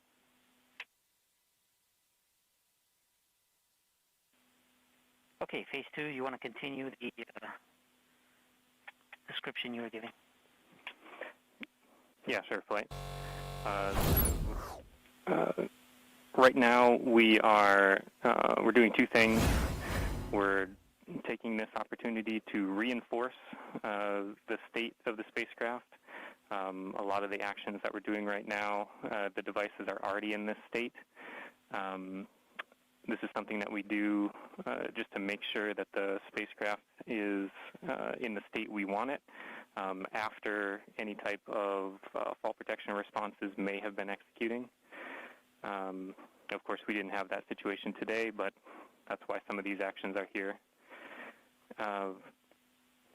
Since we've started the EDL start anchor, we have gone ahead and turned on the backup REPA. We've also turned off the LCAM heater, which was preheating the LCAM to the appropriate temperature for the beginning of EDL, so we can so it can coast down thermally and be at the right temperature when we use it later on, just before backshell step. We also have our RCS cat beds still on and heating up those thruster cat beds as we prepare to fire them for the first time during guided entry. We should have no change in our avionics except for our UREANet that we saw at the beginning, and our flight software execution state should remain the same.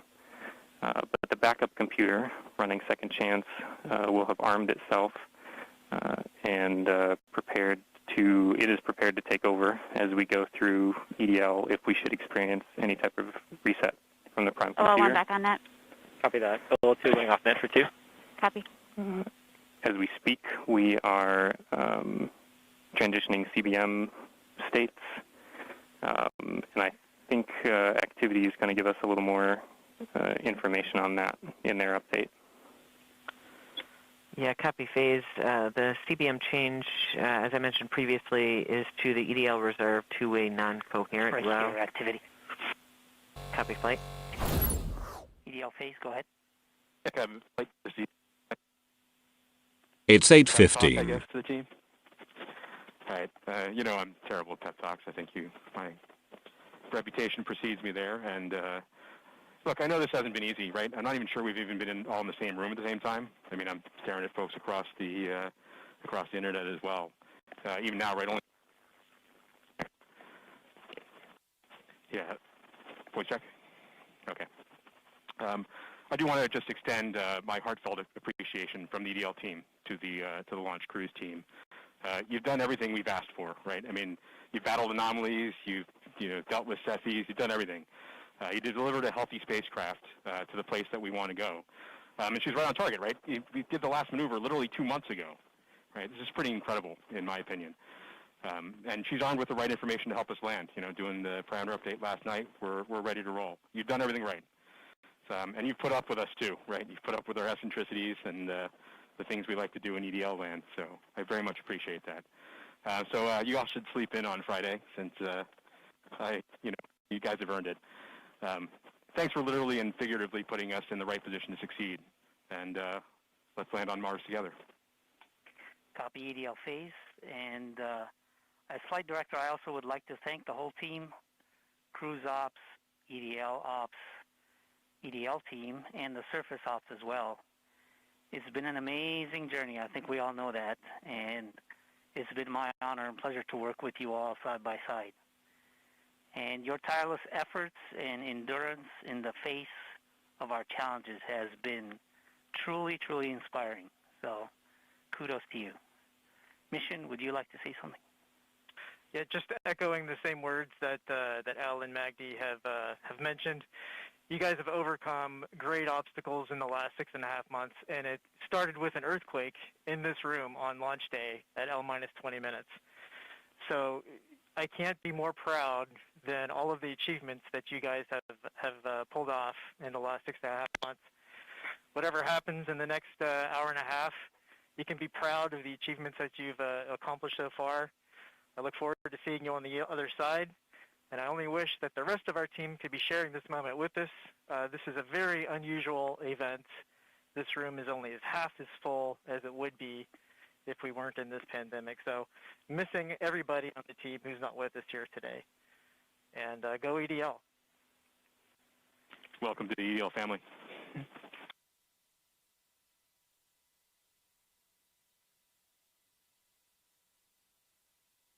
Hello, 102 back on net. And with that, Godspeed, perseverance. All right, activity. Go ahead and continue the report. Sure thing, Flight. We've since completed the EDL start anchor. As I was mentioning, we changed our CBM row to EDL reserve two-way non-coherent. That row reinforces our CBM windows disabled, keeps our packetization on, it turns off our ranging and switches to the auxiliary oscillator. We have also started our real-time data products and reinforced Medley on. At this time, our next anchor will be at 12:30 local time.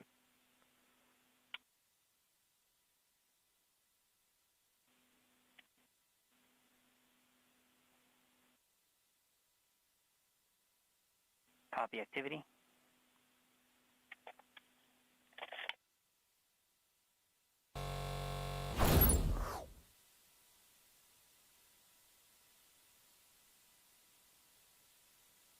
OL1, this is TAD1. Go TAD1. I have an OD136 comparison with EP3. The position delta is now 147.3 meters, up very slightly from the 147.7 meters we had previously. Copy. This may be our last look before we stop stealing the screen. Do you want to go ahead and show it? With the B-plane if you have it. Thanks. Okay, all stations, as with our tradition, we usually would have some peanuts at this moment. We all had our peanuts at lunch, but to keep our tradition, I will take one peanut for all of us to keep our tradition.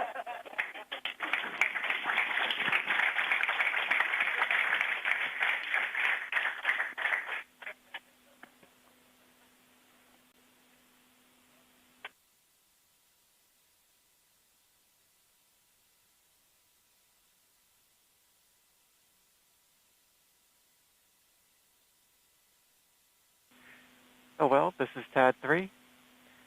Go. Miss distance for OD 133 is 810 meters. Copy. Do you have a pair of runouts on a plot you'd like to share? Yes, I do. Please do.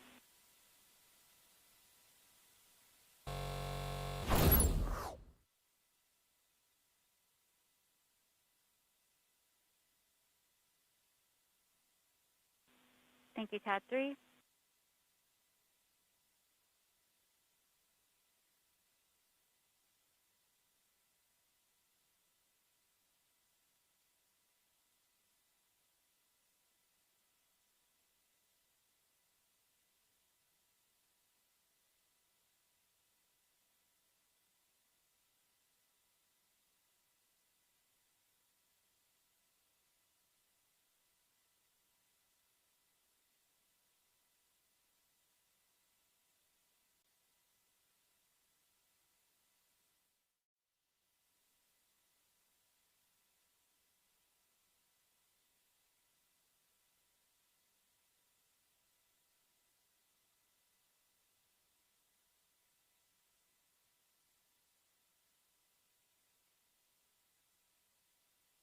Flight Telecom. Go ahead, Telecom. Telecom, I just want to let you know that radio science reports that despite the inclement weather in West Virginia, the Green Bank telescope was able to point at Mars. There was a threat that they were not going to be able to do it because of the rain and snow, and the ice, but they are doing it. Copy, Telecom. Great news.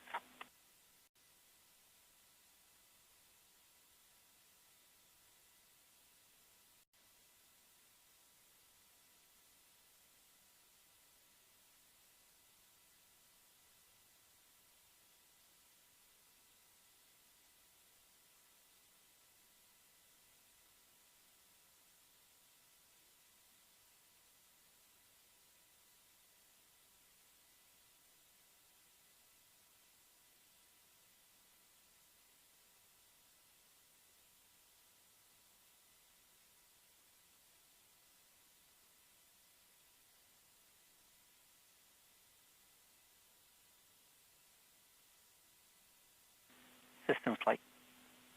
Go flight. Were you able to find the visualization so we can display it? Affirmative. I will try again. My computer was having trouble with the visualization and WebEx, but I will restart WebEx and try again. Copy.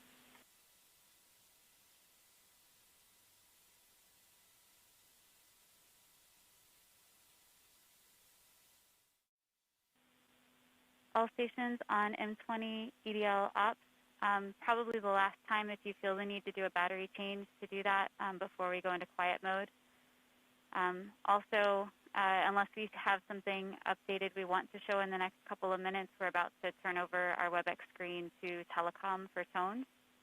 At that point, I'm happy to get updates in chat in our WebEx on EDL ops, but I'd prefer to not have any more call-outs over the net unless you see something you do not expect.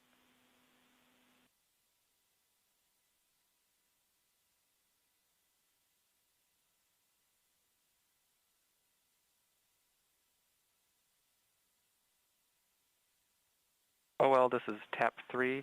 I have the runout solution for OD 135, distance to target 392 meters.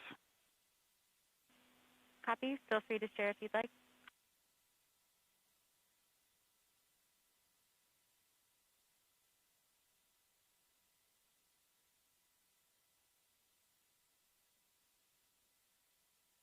OL2, OL1, voice check. Energy 5 by OL1. Copy.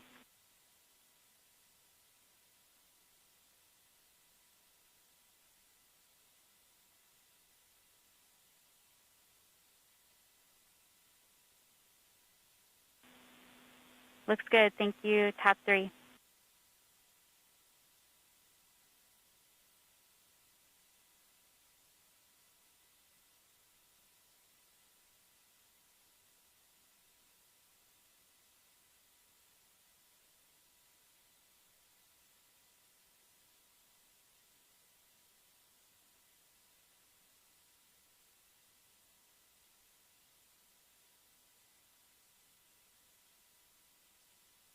All stations at this time on M20 EDL ops. At this time, we will go quiet on the net until we start our callouts during EDL telemetry. Here we go.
Phase 2 flight.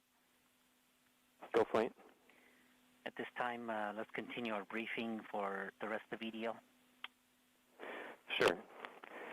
So after coming out of EDL start, that's our last real reinforcement of the state that the vehicle was in throughout much of cruise and EDL approach.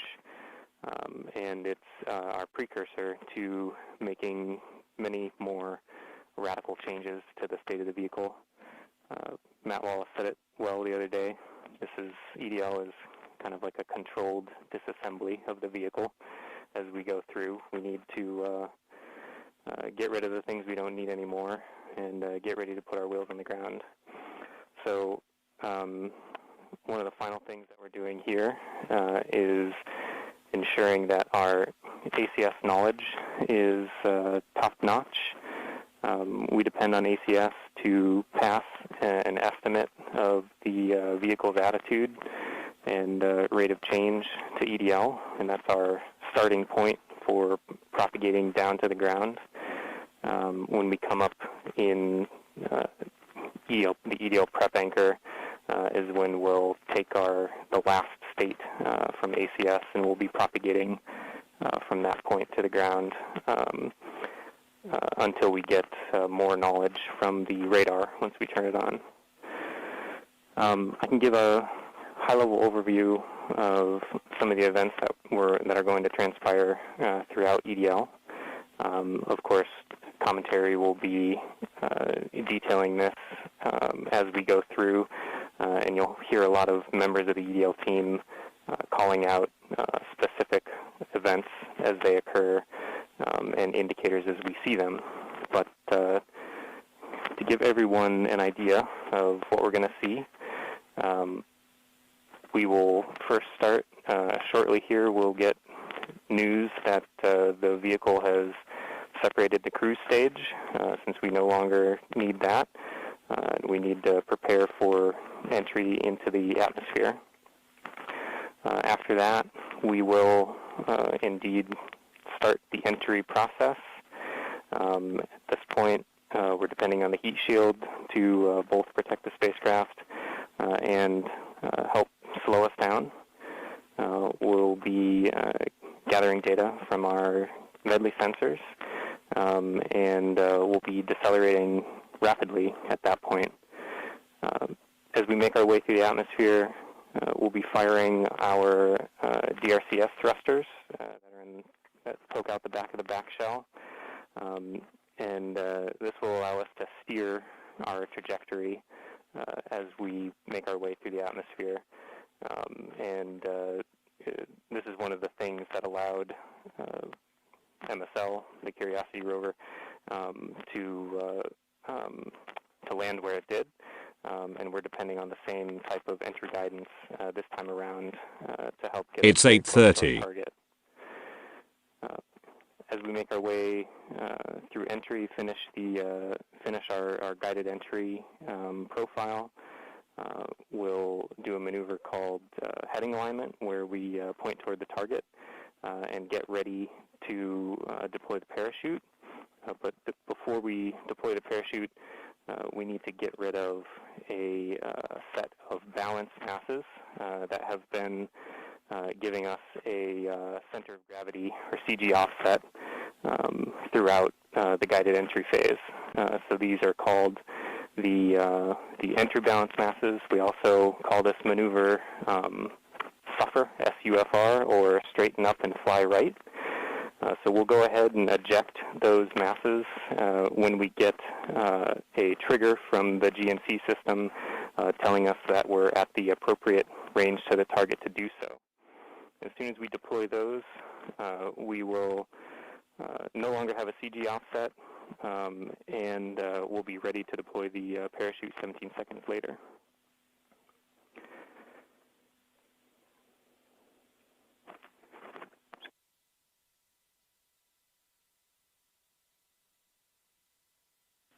I'm going to hold here for EDL prep as we're about to start that anchor. Copy phase 2. And activity, please call that out when it's ready. Copy, flight.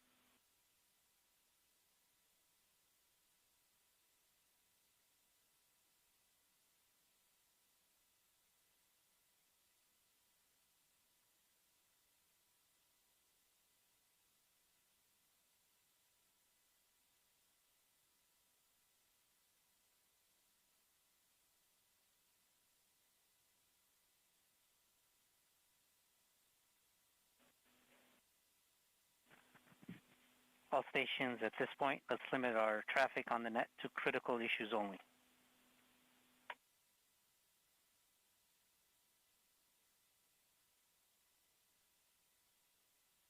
Flight EDLCOM.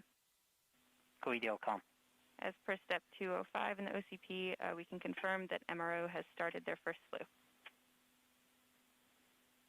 Copy EDLCOM.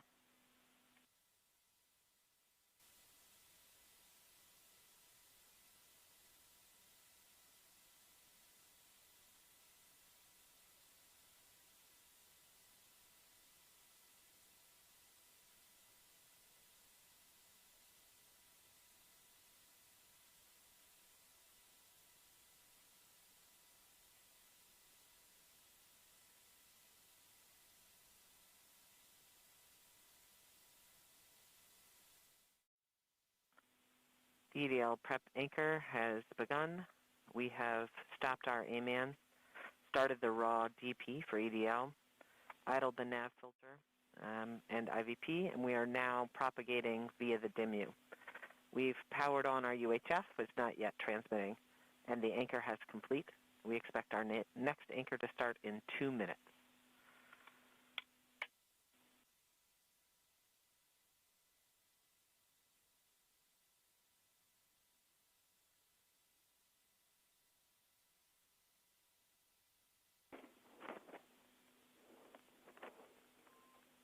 Phase 2 taking a battery change.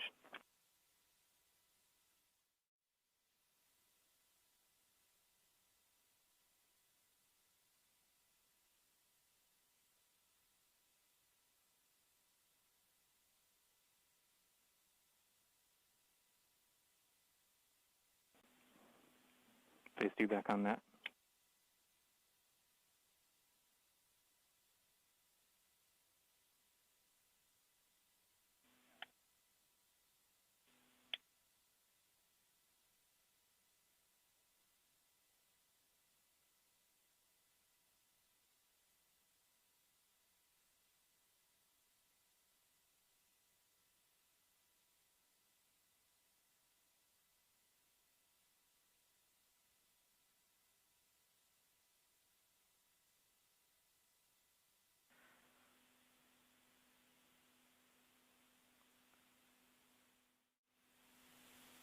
DHRS vent anchor has begun. Here we are reinforcing the BCB discharge and charge states.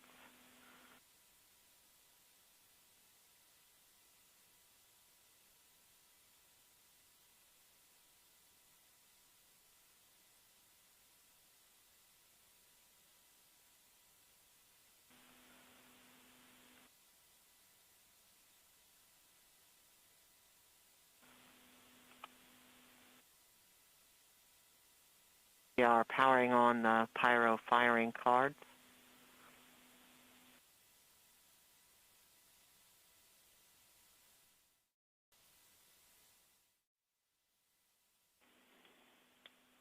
Flight, we're about 14 minutes from entry interface. The vehicle is currently preparing the heat rejection system that has kept the thermal system cool inside the air shell for about the last 6 months. This will allow the spacecraft to more easily cut the lines in upcoming cruise stage separation, which is under 4 minutes now.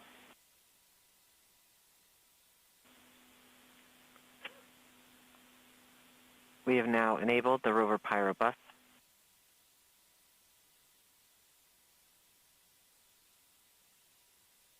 We are powering off the cruise stage devices.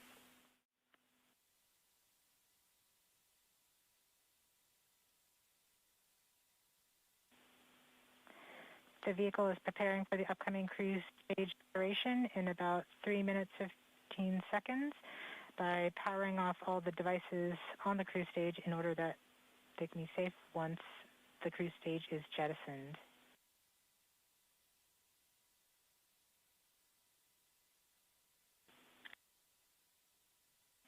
We are firing our first pyros to vent the HRS liquid and gas.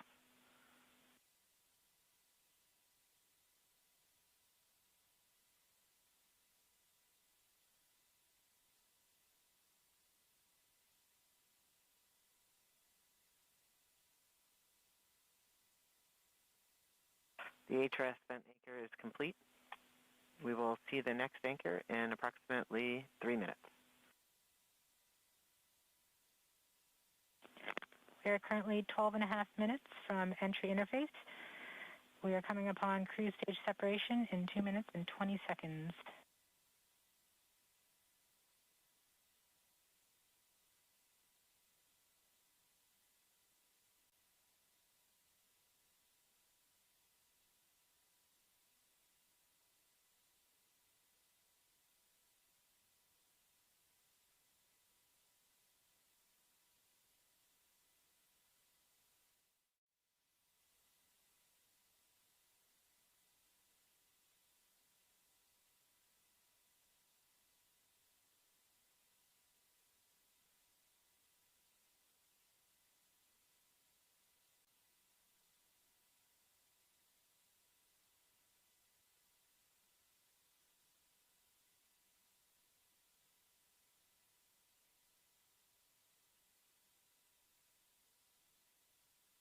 We're about 1.5 minutes from cruise stage separation, about 11 minutes, 20 seconds from entry interface.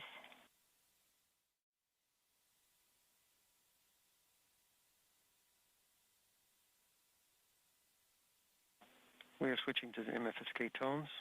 Telemetry will have stopped.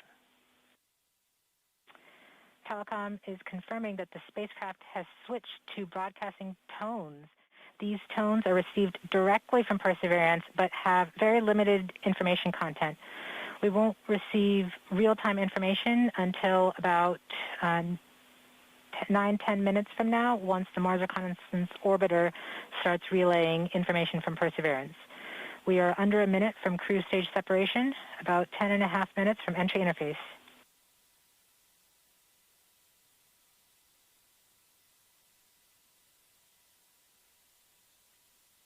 We are seeing the heartbeat tones.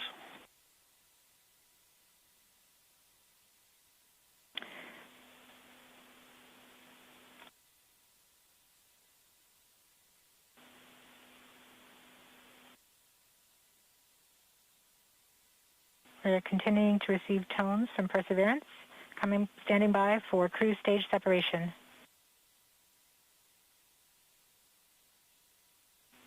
RCS priming.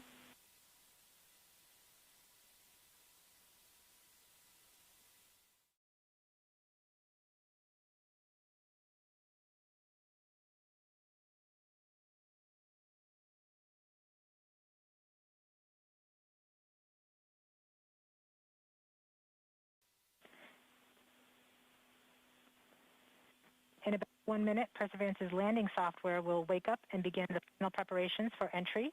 The first action it will do is to fire warm-up pulses with its entry thrusters. These pulses ensure that the spacecraft gets the thrust that it wants during entry interface. We're about 9 minutes from entry interface.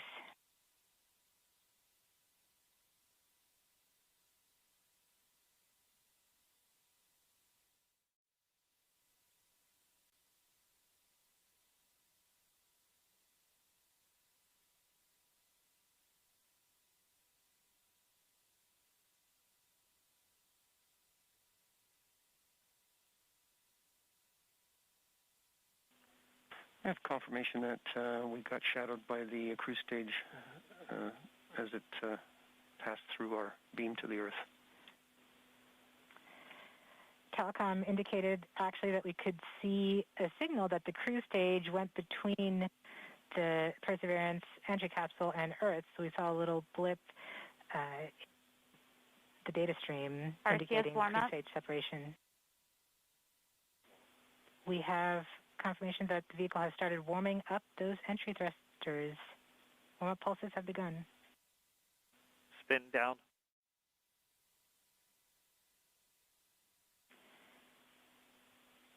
At this point, the spacecraft is trying to stop its spin BBM. from the cruise 2 revolutions per minute down to 0, and then will turn to its desired orientation from entry.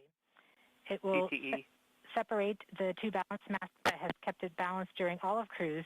This will allow the entry capsule to have lift when it enters the atmosphere. We have confirmation that the spacecraft has turned to the desired entry attitude. We are about 7.5 minutes from entry interface.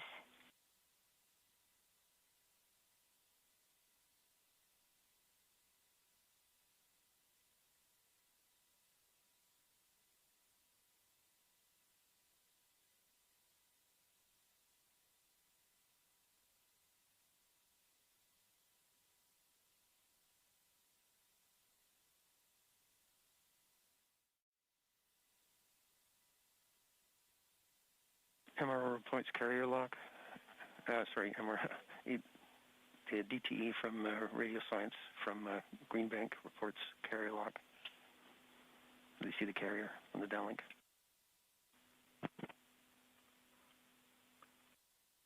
Flight Local 1. We are continuing to wait for entry interface. We're about 6 minutes and 45 seconds from entry interface. We have confirmation from Greenback that they are receiving direct-to-Earth telemetry via that path.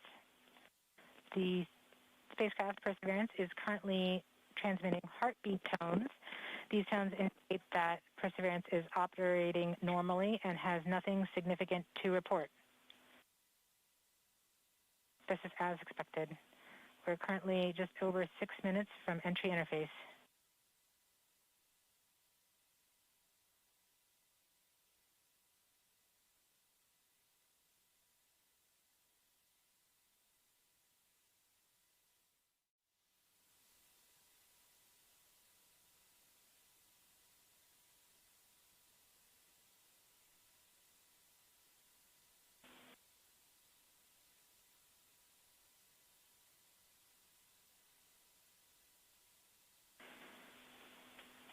We're just under, we're about 5.5 minutes from entry interface. We're still receiving heartbeat tones. We expect to continue receiving heartbeat tones until about 5 minutes after entry. At that time, Perseverance will be no longer in view of our antennas here on Earth. About 90 seconds prior to entry, the Mars Reconnaissance Orbiter should begin receiving telemetry from Perseverance and streaming it to Earth in near real time. There are a few expected short outages, such as when we have a plasma blackout or when we enter the peak heating phase. Aside from these outages caused by the plasma blackout, antenna switching, or high dynamic events, spacecraft events, we should have telemetry until about 90 seconds after landing. It's 8:45. Is when the signal from Perseverance isn't strong enough to make it through the superheated, super fast air flowing around the spacecraft all the way down to Earth. Once the temperature drops below that peak heating, we do reacquire the signal from Perseverance. We are currently about 4.5 minutes from entry interface. Perseverance continues to report heartbeat tones, indicating everything is nominal.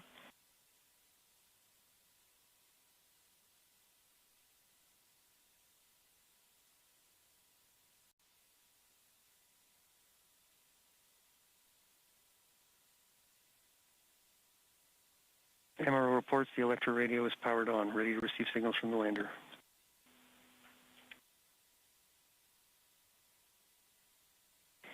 Mars Reconnaissance Orbiter has reported that it's ready to receive the signals from Perseverance. It should be in a few minutes here. We're just Flight over 4 Local 1 from entry interface.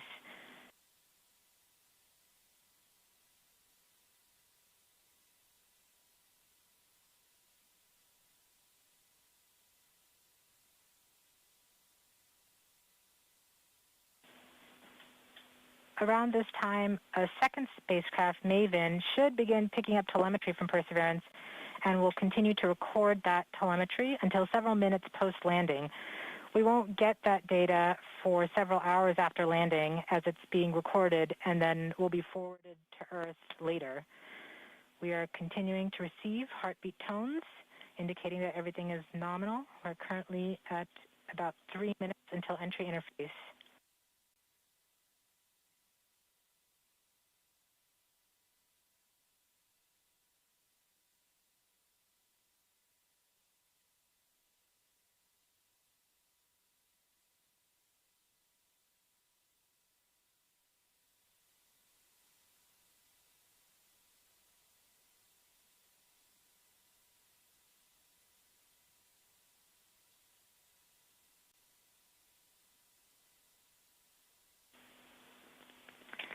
We are 2 minutes from entry interface. Perseverance is to transmit heartbeat tones, indicating everything is nominal.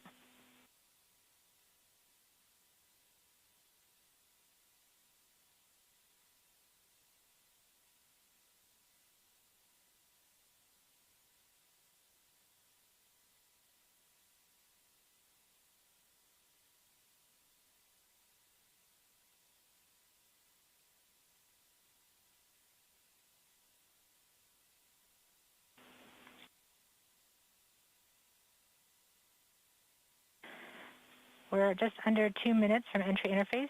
As it gets closer to Mars, Perseverance is actually being pulled in by gravity and accelerating.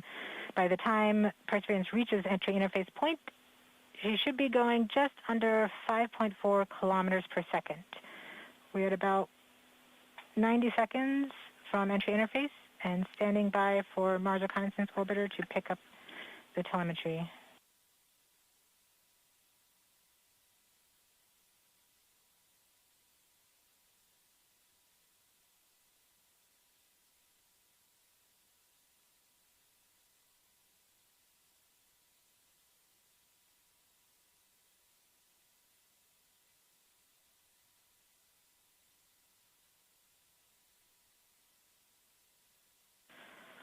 We are 1 minute from entry interface.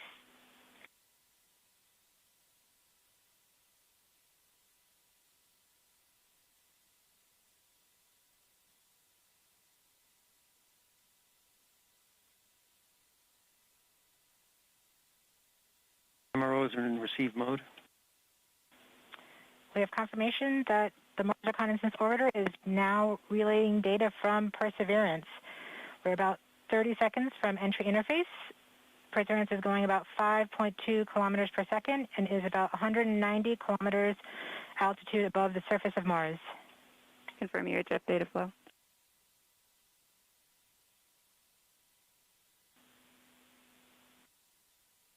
About seconds from MCLW on. 5.3 kilometers per second and an altitude of about 150 kilometers from the surface of Mars.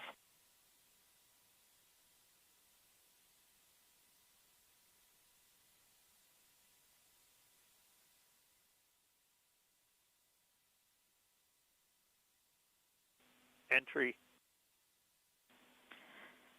We have confirmation of entry interface. Perseverance is currently going 5.3 kilometers per second at an altitude of about 120 kilometers from the surface of Mars.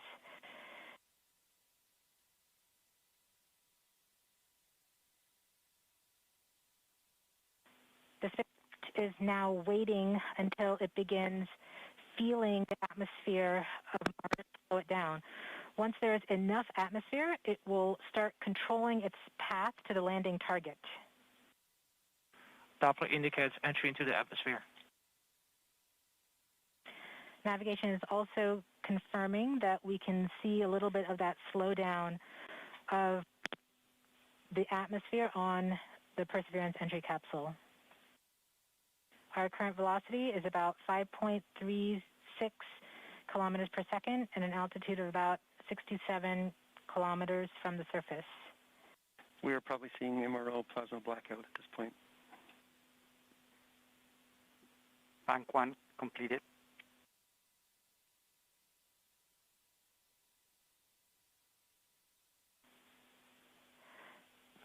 MRO has lost log. Doppler indicate reversal, bank reversal.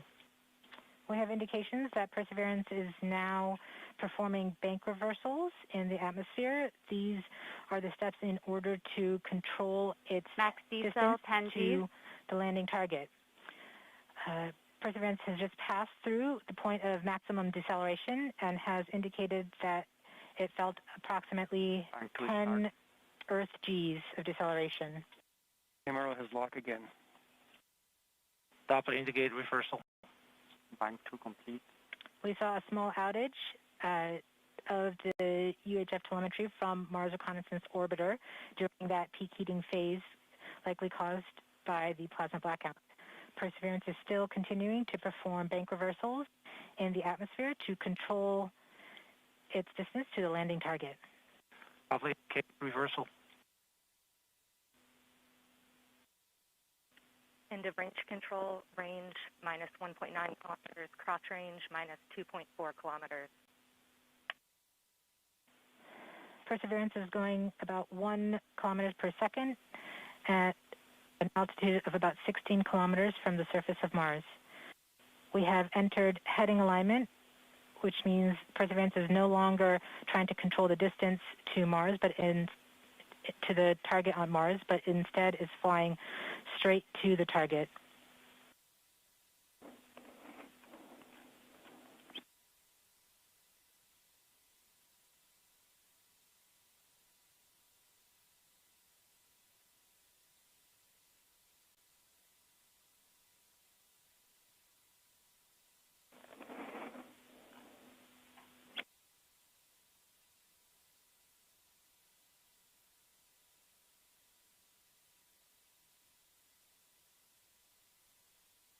Our current velocity is about 550 meters per second at an altitude of about 15 kilometers from the surface.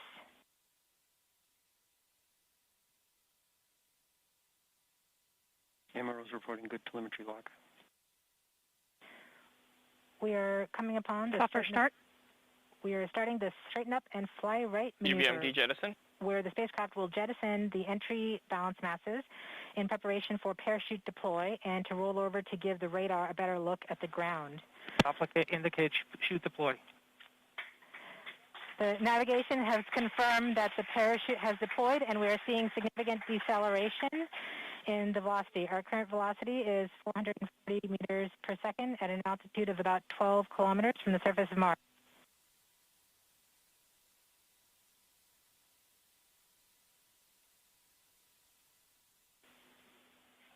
Heat shield set. Perseverance is now slowed to subsonic speeds and the heat shield has been separated.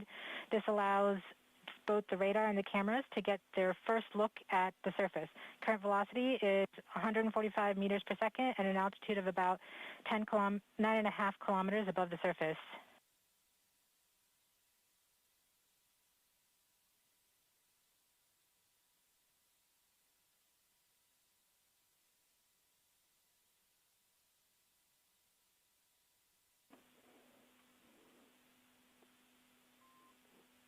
Nav filter converge. Velocity solution 3.3 meters per second.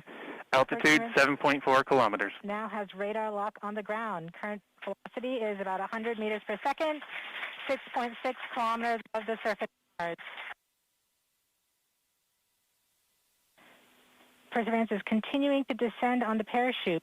We are coming up on the initialization of terrain relative navigation and subsequently the priming of the landing engines. Our current velocity is about 90 meters per second at an altitude of 4.2 kilometers. OVS valid. We have confirmation that the lander vision system has produced a valid solution and part of terrain relative navigation. Priming. TBA is nominal. We have priming of the landing engines.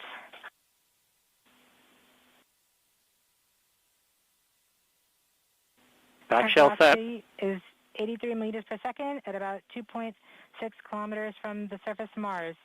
We have confirmation that the back shell has separated. We are currently performing the divert maneuver. Current velocity is about 75 meters per second at an altitude of about a kilometer off the surface of Mars. TRN Safety Bravo. We have completed our terrain relative navigation. Current speed is about 30 meters per second, altitude of about 300 meters off the surface of Mars. SDS level. Constant velocity 104. accordion. Constant velocity accordion, altitude air. We have started our constant velocity accordion, which means we are conducting the sky crane, about to conduct the sky crane maneuver. We've lost direct to Earth tones.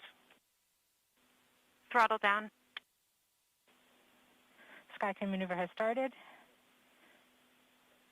About 20 meters. Tango off the Delta. orbit. Nominal. We're getting signals from MRO. Remu stable. UHF is good. Touchdown confirmed. Perseverance safely on the surface of Mars, ready to begin seeking the signs of past life.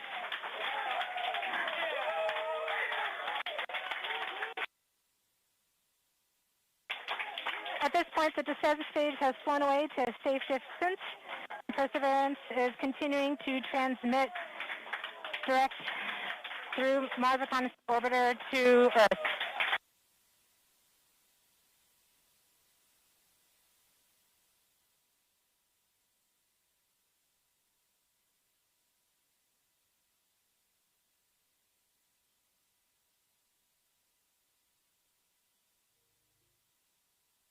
MRO reports they're still getting telemetry from the lander. All right, all stations.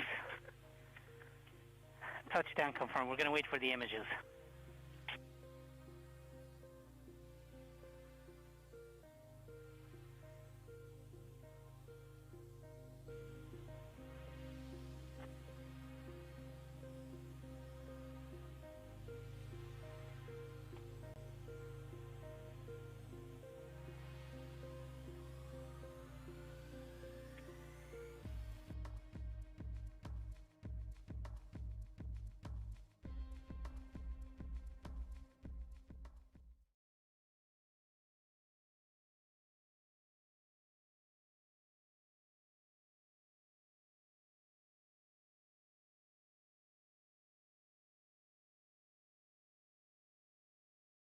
This is OL3.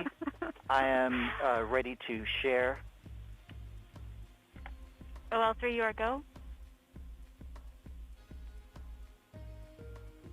For those on M. All stations stand by for the images. Yes!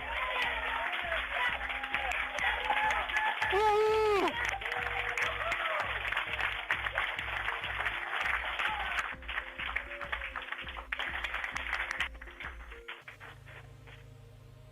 Flight, this is OL3. I have the target point on the map when you are ready.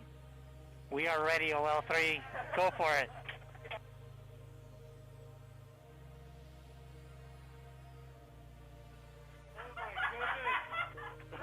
It's 9 o'clock.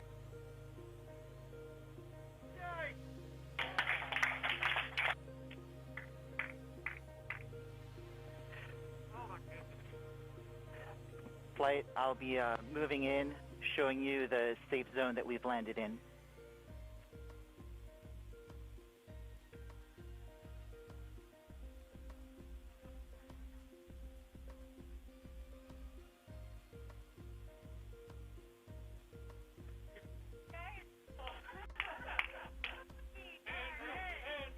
OL flight.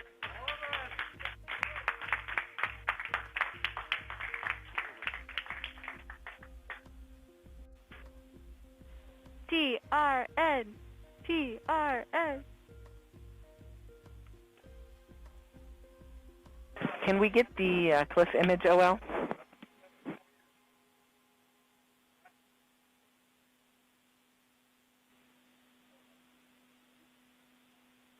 Activity, this is OL. Can you repeat that request on M20 EDL off?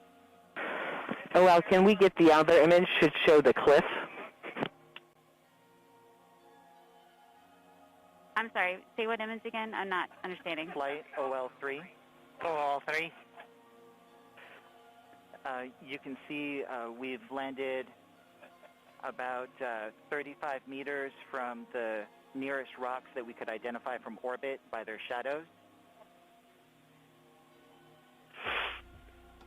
Copy OL3, CRN in action. Yep. Take that, Jezero. Woo!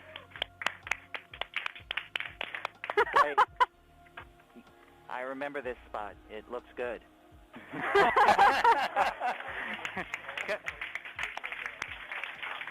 Copy OL3. I'm sure that you have seen them all and you recognize them all. So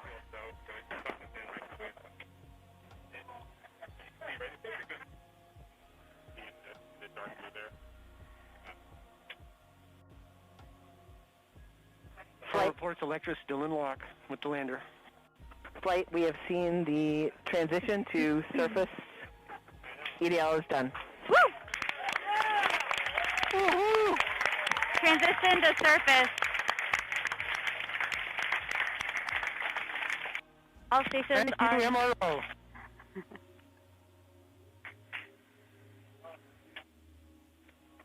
congratulations, Perseverance team, and the whole team that's not here as well. Excellent job.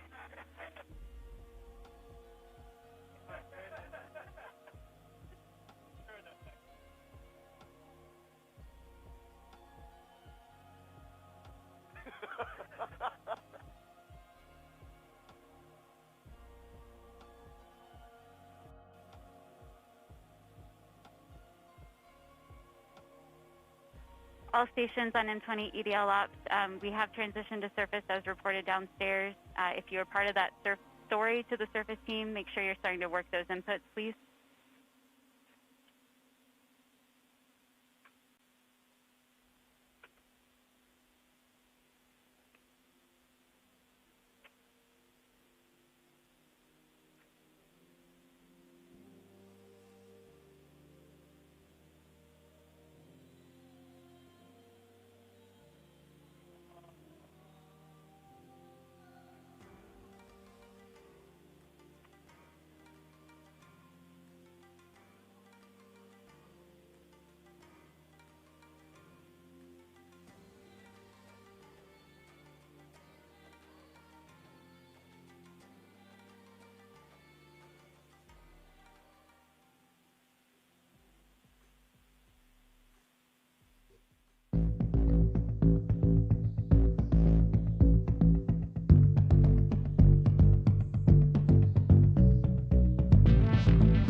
It's 9:15.